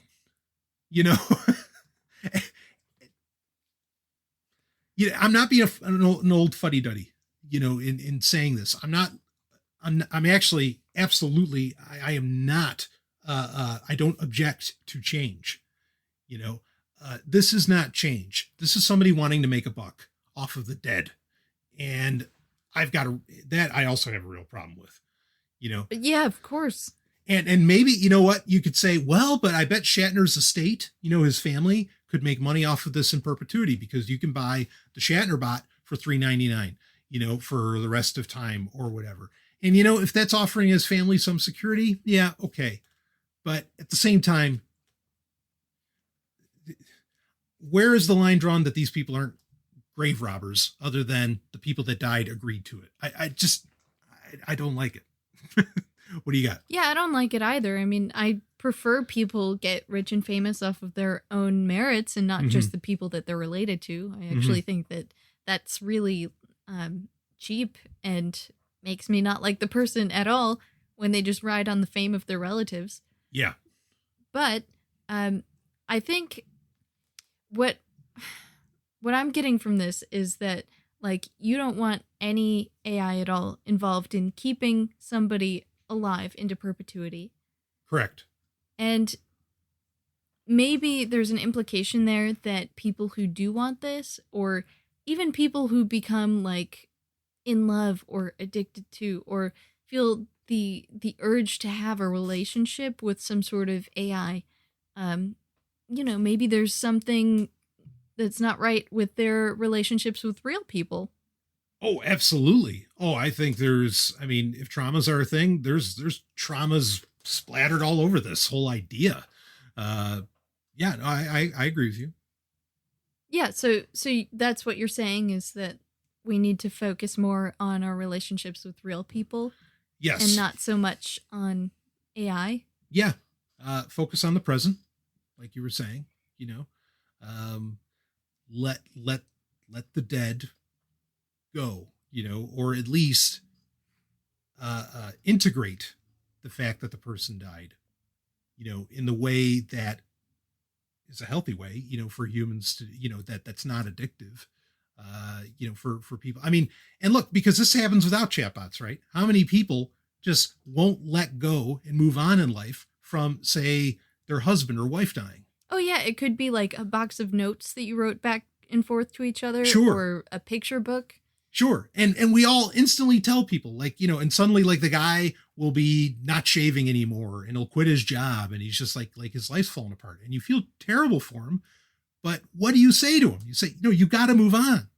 Like you can hold them in your heart forever, but like you've got to move on and you've got to live. And that's what they'd want you to do, and I just feel like this is antithetical to that advice that we've always known, even in, it doesn't work. Again, Shatner can do what he wants, whatever. Okay. But boy, I worry where this can go, where people will take this. Yeah, because this could go into other like darker places too, because there's the technology now where like if you get enough video and audio of somebody, you can synthesize them doing things that they never actually did. Yeah. Yeah, absolutely. And that's a big problem as well. I mean, it's to the point now, I think you have to put like in your will, you're not allowed to fucking replicate me. You're not allowed to. I mean, that's madness that you have to do that. But and of course, what court is going to hold up to that even, so what's the point other than you could say, outright, no, I don't want, like, how great would it be if Paul Walker said, do not fucking CGI me, like in a movie. Right. And I want to be respected for, what I brought on screen. Everything else is horse shit. And how powerful that would have been, to make that statement. Yeah. It's kind of interesting. It makes me think of, cloning. Like the only reason that people don't write in their wills, like, don't clone me, I don't want to be cloned, is because it's not legal.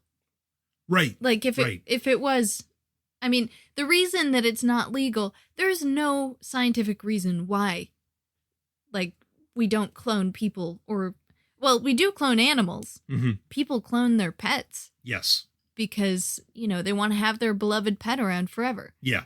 Why don't we do it to humans? Because there's just this feeling that everybody has that it's not right to bring someone back from the dead, to have them live a whole second life. It's exactly biologically the same person. Well, yeah, but like people just can't get a grasp on that idea. Like it's just so eerie and weird and unnatural that people don't want it to happen. And there's no good philosophical argument. There's no good logical or scientific argument why we don't do it. It's just that we feel that it's wrong, so we don't do it. And it's banned worldwide. Yeah. See, here's the thing. Like, but it's not. Like, I get it that the person can be, like, you might even be able to map to the last neuron, that it was the same, that it's the same person. You'd have to get, but we're not to that point where, like, you get the same, neural connection to every part of the body. Like when you clone somebody, like it's like you're not cloning an exact version of the body. Well, no, they wouldn't have the same experiences. Exactly. Right. We do that to each other all the time. So it's not the same person, right? Yeah, genetically it is the same person, but experientially it's not. Right. And I feel like this AI representation of a person is kind of like a synthetic attempt at cloning. Yeah. Okay. I mean, that's fair, but I just don't understand why it is that this is acceptable, but like actually cloning somebody isn't. Sure. That's a great question. A great question to ask. I mean, cloning gets into obviously the reasons are it gets into playing God, right? And that's why you have a lot of people. I mean, because I hear what you're saying. Cloning a body, like so what, Right. And no one's going to pretend that that's Brian Sovryn if it's a clone of me, right? Like you're going to give it another name. It's going to be a some different people might person. pretend that. Well, some people might. That's very true. Okay, but that's not Trip Tucker the Third. That's someone else, right? And treat him like that. I mean, boy, that gets into a whole thing. Like, what memories are mine and what are Trip's, right? Oh remember gosh, that episode of yeah, Enterprise? that was a very strange episode. Yeah, but that's science fiction at its best, exploring the very issue that we're talking about. But that gets to it is that, and then. When it's not, that's not William Shatner. And unless that's made abundantly clear that that's not William Shatner, that is a performance that he made. But they're trying to blur the lines of that it is William Shatner. It's not just a performance. No, it's just a performance, and your reason for it not being just a performance is that, well, because it's AI backed or shit, like no way. That's still just a performance, and the AI is only muddling things and making things worse. And that's where you run into the problem of, wait, what's William Shatner and what's the AI? And not good. Right. Because the way that humans decide on how to respond to something is by using their own intelligence. And Yes. This is just an artificial recreation of, or at least it's supposed to be some facsimile of that. Yeah. So this is just technology going in a very ugly direction. There's in my opinion, there's no positives to this. And it's not new. It's not a new idea. Like you said, it's been being worked on, or, the concept's been around for decades. We've got to get over that and understand that, okay, recreations of a person are nothing less. They are a recreation. They are not the person. And it then comes to the debate, is the recreation an insult to the person's memory, to who the person was? Or what is it? Yeah, I also wonder, is this going to stay the same AI over time, or are they going to continue tweaking it as time goes on? I want to see that contract that William Shatner signed. What does that allow for? Does that allow for the latest version of Conversa, that can enhance the experience? And then, fuck. Here's a historical example. It's not even necessarily interactive. Friedrich Nietzsche, one of the most brilliant minds humanity's ever seen, in my opinion. And if I thought philosophers were a good thing, he'd probably be about the top of the list. Like him and Max Stirner sitting pretty close. Even though Max Stirner would consider himself an anti-philosopher, I'm sure. Friedrich Nietzsche has been, when you think Friedrich Nietzsche, what's the first thing that comes to mind? And it's okay to be honest about this. Say the N-word. It's fine. I don't mean that N-word. I mean the other one with that N-A. I think of the Ubermensch. Yeah. Okay. So when people think Ubermensch, what's the first thing they think? Nazis. No, well, I wasn't going to say that because Okay. I don't connect Nazi with Friedrich Nietzsche. Okay, but most people do. Okay, Right. sorry, I answered that one no, wrong. No, you're great. You're great. You're wonderful. And you're brilliant. And you actually have Nietzsche's books on, you have some on your shelf. Oh, yeah. You're brilliant. Okay. Thank you. I'm not. Thus spoke Zarathustra. Right. Okay. Here's the thing is that when people think Nietzsche, you're probably right. Ubermensch is probably the first thing they think of. But when they think Ubermensch, they think Nazis. Okay. Here's the deal is that The will to power? Is Right. that Okay. what we're talking about here? Well, there's a lot of there are books. Here's the thing is that the reason there's this association of the concept of the Ubermensch with the Nazis is that it's not because Nietzsche said anything like that. Not like Nietzsche would support the Nazis. In fact, Nietzsche was incredibly gracious towards the Jews. Beautiful things to say about them. Nietzsche would have never supported the Nazis. His sister, on the other hand, would absolutely take his name while he's nuts or even dead and say these are his posthumous works, and she would write Nazi propaganda in his name. That bitch. Right. Fuck yes. Okay. But because of that, we have decades of people, and I know because I was around them, we have decades of people, at least, if not hundreds of years, but at the very least, we have decades of people who won't even consider to read Nietzsche, as much as helpful as it might be to them, to get to some grander understanding of existence, because they instantly think that Nietzsche was a fucking Nazi.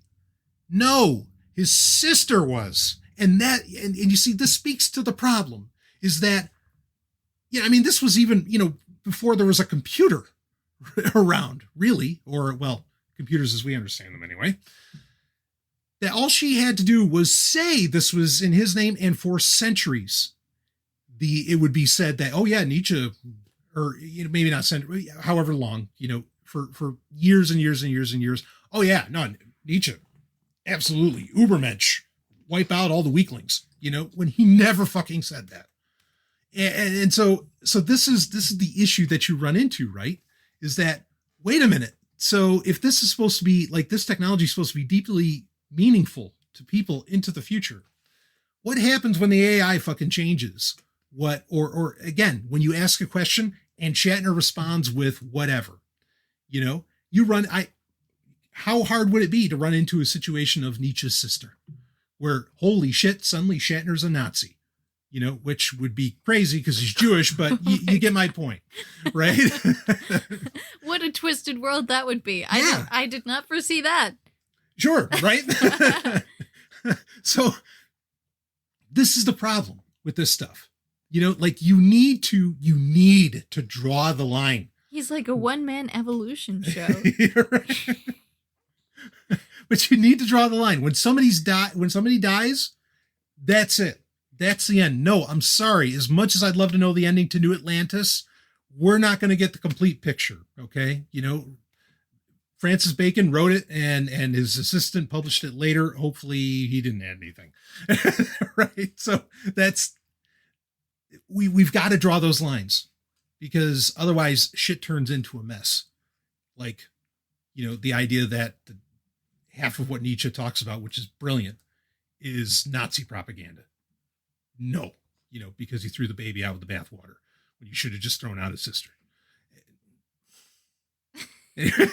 So, I didn't know we'd go here, but and it's getting late.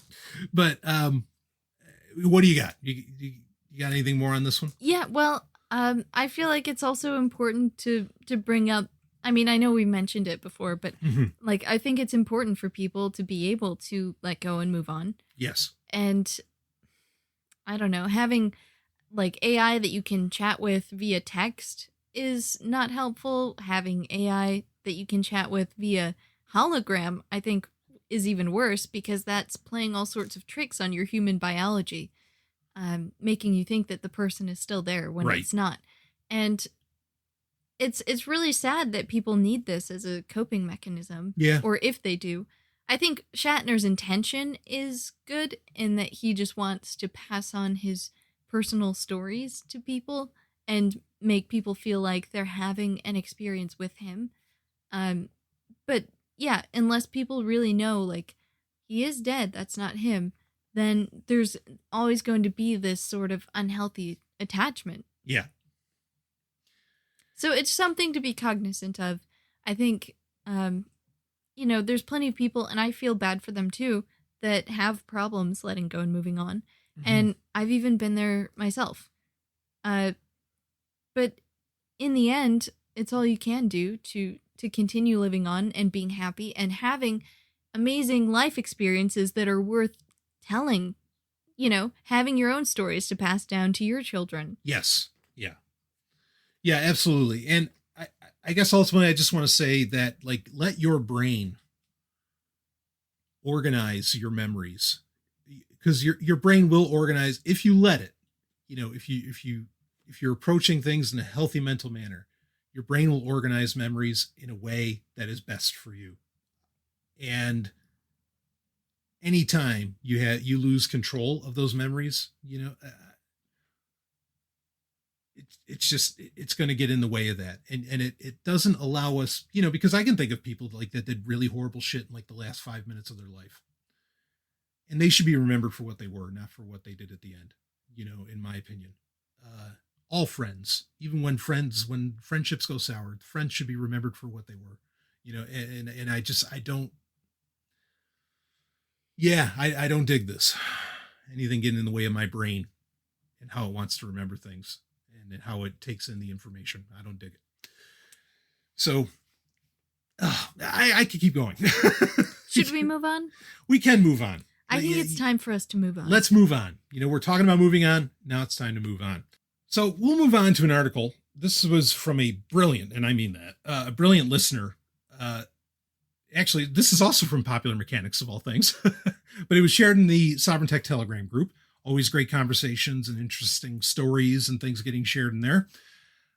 Here's the headline. It's from July 6th, 2021. So this is super fresh. The U.S. military is testing a pill that could delay aging. So by Caroline Delbert, I'll read the bullet points here. SOCOM, which that's Special Operations Command, by the way. How you guys doing over there? It's at SOCOM. There may have been a time where I took orders. Anyway, so SOCOM is investing more money in clinical trials of anti-aging compounds. The chemical in question would be a nutraceutical for all cellular signs of age. It's not clear in what specific ways this is likely to help U.S. military personnel. So those are the bullet points that they give at the top of the story here. Okay, I'll read a little bit. SOCOM, the organization, blah, blah, blah, that organizes America's Special Ops Forces, says it will soon start clinical trials of an anti-aging pill that could halt some naturally degenerative effects of aging. Quote, we have completed preclinical safety and dosing studies in anticipation of follow-on performance testing in fiscal year 2022, unquote, Navy Commander Tim Hawkins told Breaking Defense. The pill involves what Hawkins called a human performance small molecule that will be fashioned into a nutraceutical form for both civilians and military personnel. So nutraceuticals are like supplements, right? These are things that do not fall under regulations. No, they're not a pharmaceutical. Right, they're not a pharmaceutical. Right. Exactly. They're like supplements, like you said. They're not regulated by the FDA. Right. So a small molecule is exactly what it sounds like, a molecule with low molecular weight. What do you got? I think you skipped a paragraph that's really important. Okay, yeah, I can read what Hawkins said there. Okay, I'll read that. Quote, these efforts are not about creating physical traits that don't already exist naturally. This is about enhancing the mission readiness of our forces by improving performance characteristics that typically decline with age. Essentially, we are working with leading industry partners and clinical research institutions to develop a nutraceutical in the form of a pill that is suitable for a variety of uses by both civilians and military members, whose resulting benefits may include improved human performance, like increased endurance and faster recovery from injury. So the idea here is you take a pill.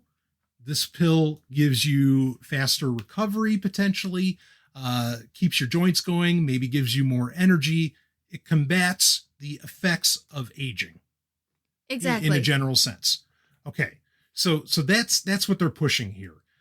Now, you know better than I, because, I mean, this is, in some ways, wouldn't you argue this is your field? This is what you do? Yeah, kind of. Yeah. I mean, biopharmaceuticals is a little different because the molecules created are much larger. Nutraceuticals, those are small molecules, which they do talk about in the article. I think you're just about to read on that. But basically, they're saying they're low molecular weight substances. Right. So there's this molecule, NAD+, which I'll let you say what NAD means. Yeah, I was thinking about explaining it in layman's terms, but I think it would be better if I just read this little abstract from PubMed. Yeah, go for it. Okay, so it's titled NAD plus metabolism and its roles in cellular processes during aging. NAD plus, which is nicotinamide adenine dinucleotide, is a coenzyme for redox reactions, making it central to energy metabolism. It's also an essential cofactor for non-redox NAD plus dependent enzymes. It goes on a little bit about some scientific lingo. It can directly influence many key cellular functions as well as indirectly influence them, excuse me, including metabolic pathways, DNA repair, chromatin remodeling, cellular senescence, and immune cell function. Okay. So these cellular processes and functions are critical for maintaining tissue and metabolic homeostasis for healthy aging. So is this to prevent cellular damage or is it to repair it? It's both. Both. Okay. Yeah. Essentially, it's so what PubMed is saying is that NAD plus helps people to age in a healthy way. Okay. I mean, it does say later on in that abstract that it's possible to reverse some signs of aging, but I think it's important to understand that aging is such a complicated biological process that there's no single nutraceutical that's going to stop it. Right. There's no Kremlin pill. Exactly. Yeah. Which was an idea in the Soviet Union that, hey, have our politicians take this pill, they'll live forever. Didn't happen, obviously. But continue. Yeah. So anyway, as people age, they naturally slow down in their production of NAD plus, which is why I think it's important for this military organization to provide to their operatives, or at least they believe it's important, because they want their operatives to have the same sharpness and the same energy levels as when they were, 20 years younger or whatever. Okay. And NAD plus supplementing it could, it could make you feel younger. It could make you behave younger, but it's not going to stop you from aging. So my question to you is ultimately, does this work? But my question is this going to let you live to 150? I don't know. I mean, I think it would be ludicrous for me to say that. Sorry. This isn't the Fast and Furious review. Whoops. Continue. I think it'd be ludicrous for anyone to say that definitely yes or no. I mean, I think, again, that there's just too many factors involved in aging, and that supplementing this one thing, like, it might make you live a few years longer, but I don't think it's going to make anyone live until 150. I mean, it's possible. Again, and we don't even know anything about the dosages that they're giving to people. Right. So that could vary widely as well. I mean, it is going to clinical trial, which gives a little more confidence in it, because it's not just going to be some other nutraceutical. It's not just some supplement that, well, our clinic says this, but no, this is going to go through the whole process. Right. It's going to go through several stages of testing with larger and larger populations. And I think there's some $3 million that's already been spent on this. Which is nothing in regards to clinical trials. Those can take, many more millions of dollars. Correct. Yes. And up to 10 years to do least. Properly. Correct. So, I mean, but do you see this as something like that there'd be a real appreciable benefit? Is there the potential for that, in your opinion? Yes. Okay. Yeah, definitely. So I think there's a benefit at any point in time at increasing your NAD plus levels, because, it's going to help with cellular function on, all these different levels. It's going to influence, your DNA repair and metabolic activity. I don't see why it wouldn't be a great thing for anyone to take. So at the risk of being hyperbolic, do you see this as having the potential, do you think this is going to be the best thing since creatine? I mean, because creatine's a great thing, right? Like that's one of those, supplements that has had so much research done on it. I mean, it's amazing, So, I mean, you're hopeful for this. Like, you think this might be a great thing. I do. Okay. I think the more important question to ask, not just is NAD plus something that's going to slow down aging, but how can we maintain or increase people's NAD plus production in their own bodies naturally? Sure. Because that's part of senescence. That's part of aging is, slowly our body stops producing this. And that's something that's still not entirely understood, is why do we stop producing it? Right. Yeah. I mean, the classic line from Aubrey de Grey, right, is, why do we even age? Like, that doesn't, yeah. Yeah. And there are reasons for cellular Yes. senescence. Right. I mean, in effect, it's like when a cell dies, it's protecting the cell surrounding it Mhm. from, reproducing damaged DNA Mhm. or, infecting them with something else. Mhm. So there's kind of this protective mechanism in place, and Mhm. that's why cells die. Is that why we age? Yeah. There's a lot that contributes to that. Yeah. And it happens gradually over many, many years.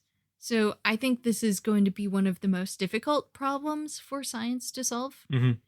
is like, how can we naturally increase this? But until we figure that out, I guess the easy solution is just pop a pill. So I'll ask you this, and it's okay if you don't have an answer. I have thoughts, but I'll ask you this. Why is the military interested in this? This isn't exactly like people living isn't exactly the military business. I say that as a veteran. Oh, but it is. For people who are inside the military? Are you kidding? Of course they would want stronger, smarter, more long-living operatives. Mm-hmm.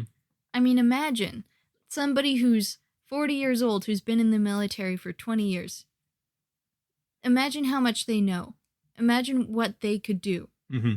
Especially if they were put in charge of a team or a platoon or whatever. I mean, like, wouldn't you want that person to continue doing what they're doing for another 20 years? So that when they're 60, they're still as sharp and energetic as they were when they were 30? See, you're hitting at it. I think that's how you sell it to the grunt. That's how you sell it to the military. So you can be a great soldier for the next 4 decades. Yes, you are hitting exactly why I think that they're doing this. I mean, there's a lot of directions you can go. There's never always one reason, but I think you're totally hitting it. Here's the thing. Doing 20 years in the military, if you live, is a sweet deal. It's a sweet deal because, man, you've got pension, health insurance, the whole score. If you do 20 years, if you go in the military at 17, man, you're retiring at 37. And if you live modestly and very modestly, you don't ever have to work again. Now, military hospitals are shit, and I don't recommend taking advantage of their healthcare.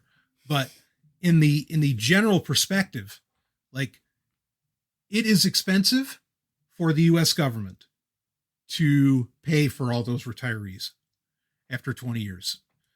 I think this whole thing is so that soldiers, their contracts and their ability to get retirement bonuses and their retirement pension and all that jazz isn't 20 years anymore. Now it's 40 years, because now you as a soldier are good until you are 60, not just 40, which is the average, 40 to 50.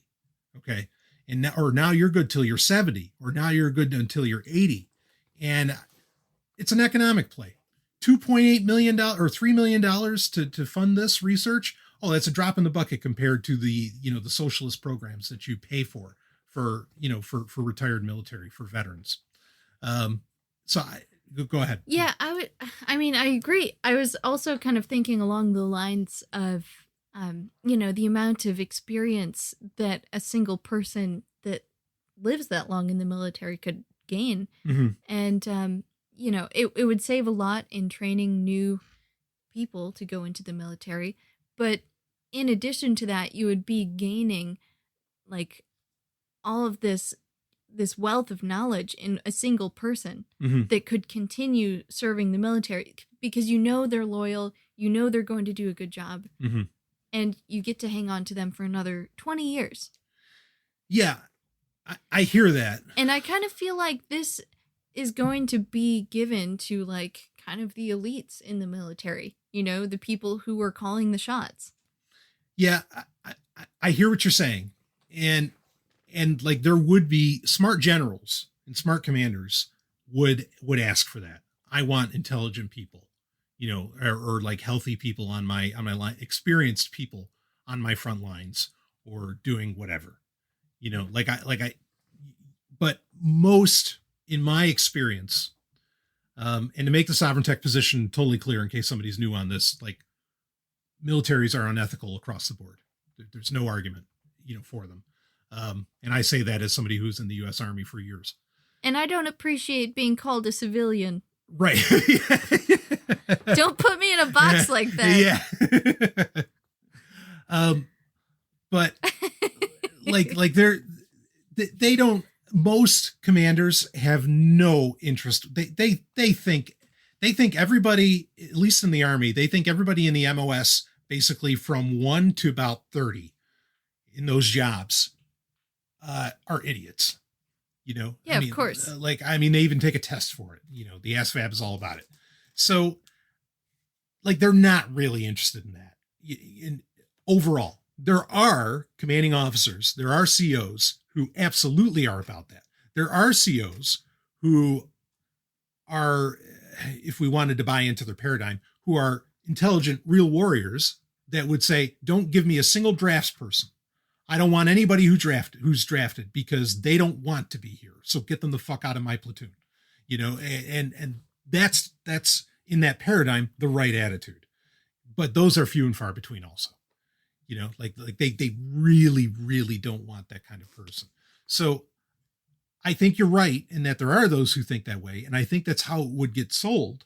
But the powers that be, I don't think that's the way they think about it. I think it's in my opinion, it's an economic play.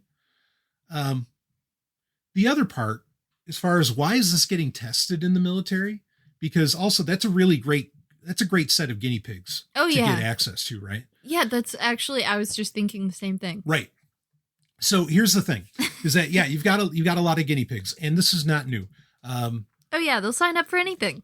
Sure. And I mean, you can talk to, and I have talked to service people who I actually served under, who served in Vietnam.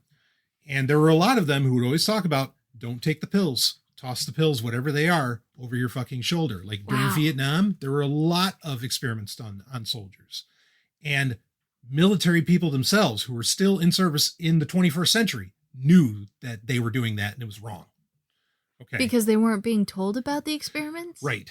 And it was all experimental pills to combat whatever horse shit was over in Vietnam, And so this isn't anything new. Now this might be okay, no, now we know, NAD plus does this and that's okay. And blah, blah, maybe blah. that's why they're talking about this one, is because it's something that we know has proven benefits. Well, that's why they're willing to talk about it. Sure. Right. Yeah. Yeah. So there's that aspect of it. The other part though, is that here's what people gotta understand about the military. The military is socialism writ large. Okay. It is a, dare I say, a socialist paradise. And I don't use that term in the literal sense. Okay. I say paradise tongue in cheek, but it's a socialist paradise. Everything is paid for. Okay. Everything is handled. There's housing, no matter what. Oh, you can't afford, an apartment. That's all right. There's rooms in the barracks, whatever. There's hospitals for you to go to. You might have to wait, 36 hours, while your spleen is doing whatever, but there's hospitals. Okay. So it's a socialist paradise. All right. Everything is paid for. In fact, you listened. Did you tell me about this book? Fuck. There's an Audible original where a guy talks about this, and I had to deal with this. A lot of service people have to deal with this, is that when you're in the military, everything's paid for, everything's handled. You just hurry up and wait. You do X, Y, and you get Z out of it, and everything. When you get into the real world, there is no cushion. Not everything is underneath you, and not everything is okay. Just do the best and then wait, and whatever you did what you were ordered to. No, in the real world, there's got to be there are a lot of other factors involved. I'm not explaining this very well. I wish I could recall this guy's story, but the point, in some ways it is like Starfleet, where you really don't have to worry about things. There's anything. There's going to be food. There's going to be this. You have this under cushion where you can just think about the job. You don't have to think about, the finances, or is there going to be a roof over my head, or all these other things. And when you get out of that, it becomes a real problem. Okay. So in the military, everything's paid for. What they allow you to have, everything's paid for. Okay. It'd be nice if body armor was paid for, but it's not. So everything's paid for. So this is, this is a place where technologies can get developed, and they have been for the past 150 years. A lot of technologies have come out of military projects and military funding. Medicine is just kind of the latest arm of that, where medicine is now effectively, and it's a trick that, I'm sure the US military learned from the Nazis. Medicine is now, becoming a part of this military expenditure, and this is one of the more palatable examples. It's funny you say that this is an arm of that, because I'm reminded of the program Army, which is actually being developed in New Hampshire by Dean Kamen, right? Working with the military to do all sorts of cool bioengineering stuff. Right. Yeah. So this is a part of, because again, you've got this group of guinea pigs, and you have not just a group of guinea pigs, but you have the endless socialist slush fund, right? Right. Because all you have to do is say national defense. Oh, all right, we'll sign on the dotted line, and it doesn't matter how many millions it is, right? And so it's kind of the only place that these advancements that don't require a profit, or at least not a profit right away, can happen.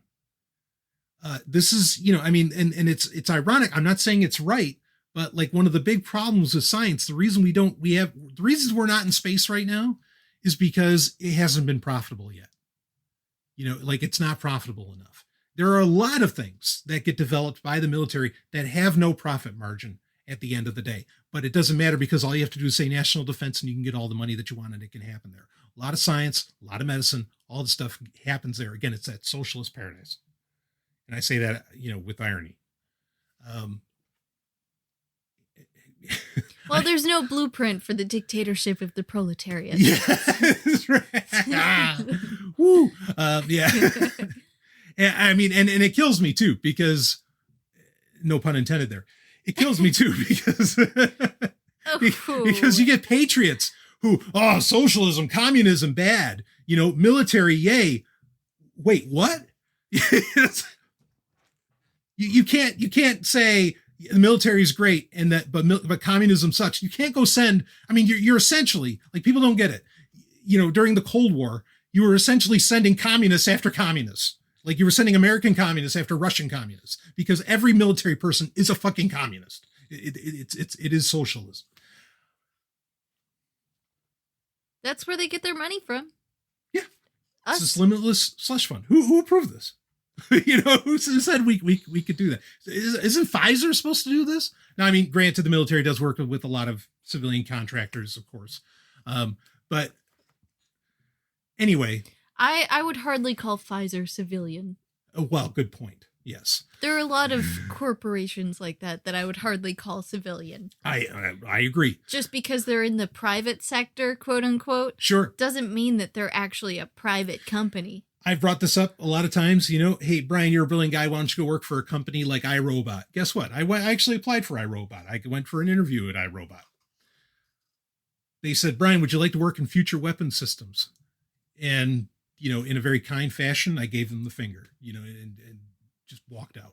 No, not a fucking chance. And you think, it's iRobot. What are you talking about? They make those nice Roombas. They make those nice vacuums. They keep my house clean. No, they make they make military equipment. So anyway. You mean the drones that are coming to hunt us down now? Yeah, gee, it's boy, that all that data from your vacuum cleaner, guess what that did, fucker? They were just tracking your movements throughout your house. Yeah, you just made a better predator drone. Good for you. So, and you paid for the privilege. Nice. You enhanced your own death, your own killing machine. Way to go. So, all of that said, yeah, I think this is an economic play. And also it's, but the thing is, I hate calling people civilians. For the general population, yeah, this is going to be a good thing. Oh yeah. If this turns out to be the next creatine, great. And you know what, if government dollars actually went to improving people's lives instead of, putting the thumb on them, awesome. If I Every once in a while, they spit out something that's useful to everyone, like the internet. Yeah, a broken clock is right at least twice a day. Yeah, I was just thinking the same thing. Yeah, weird how that happens. Yeah, right. It's almost like we're married or something. It's almost like we have telepathy. Whoa. Which is another thing that the military did invest money in. Yeah, Project Stargate. Absolutely. Well, anyway, not Stargate with Richard Dean Anderson. This is different. Boy, that gets down a whole other. And before we go down that road, I think we should wrap this baby up. We should. It's getting late. It's getting late, and we're almost at 2.5 hours. And we could just keep rambling on. We could this could go forever. So anyway, if you support socialism, support your military. Sorry. No, that doesn't always have to be true either. Yeah, no, it does. It really doesn't. Go live in your socialist paradise on your co-op farm. Yeah, just have the unironic socialist paradise. Right. So, yeah. Anyway, we'll wrap this up. Ellen, as always, I mean, you are just so fucking brilliant. It's awesome when you're on. Thank you, Mrs. Sovryn. I'll take a bow. Yeah. And we'll wrap this up, and more Sovryn tech to come. Before you know it, we will see all of you. Woo! On the other side. Testing, 1, 2, 3. Are we doing a show about burps? I can't burp on command.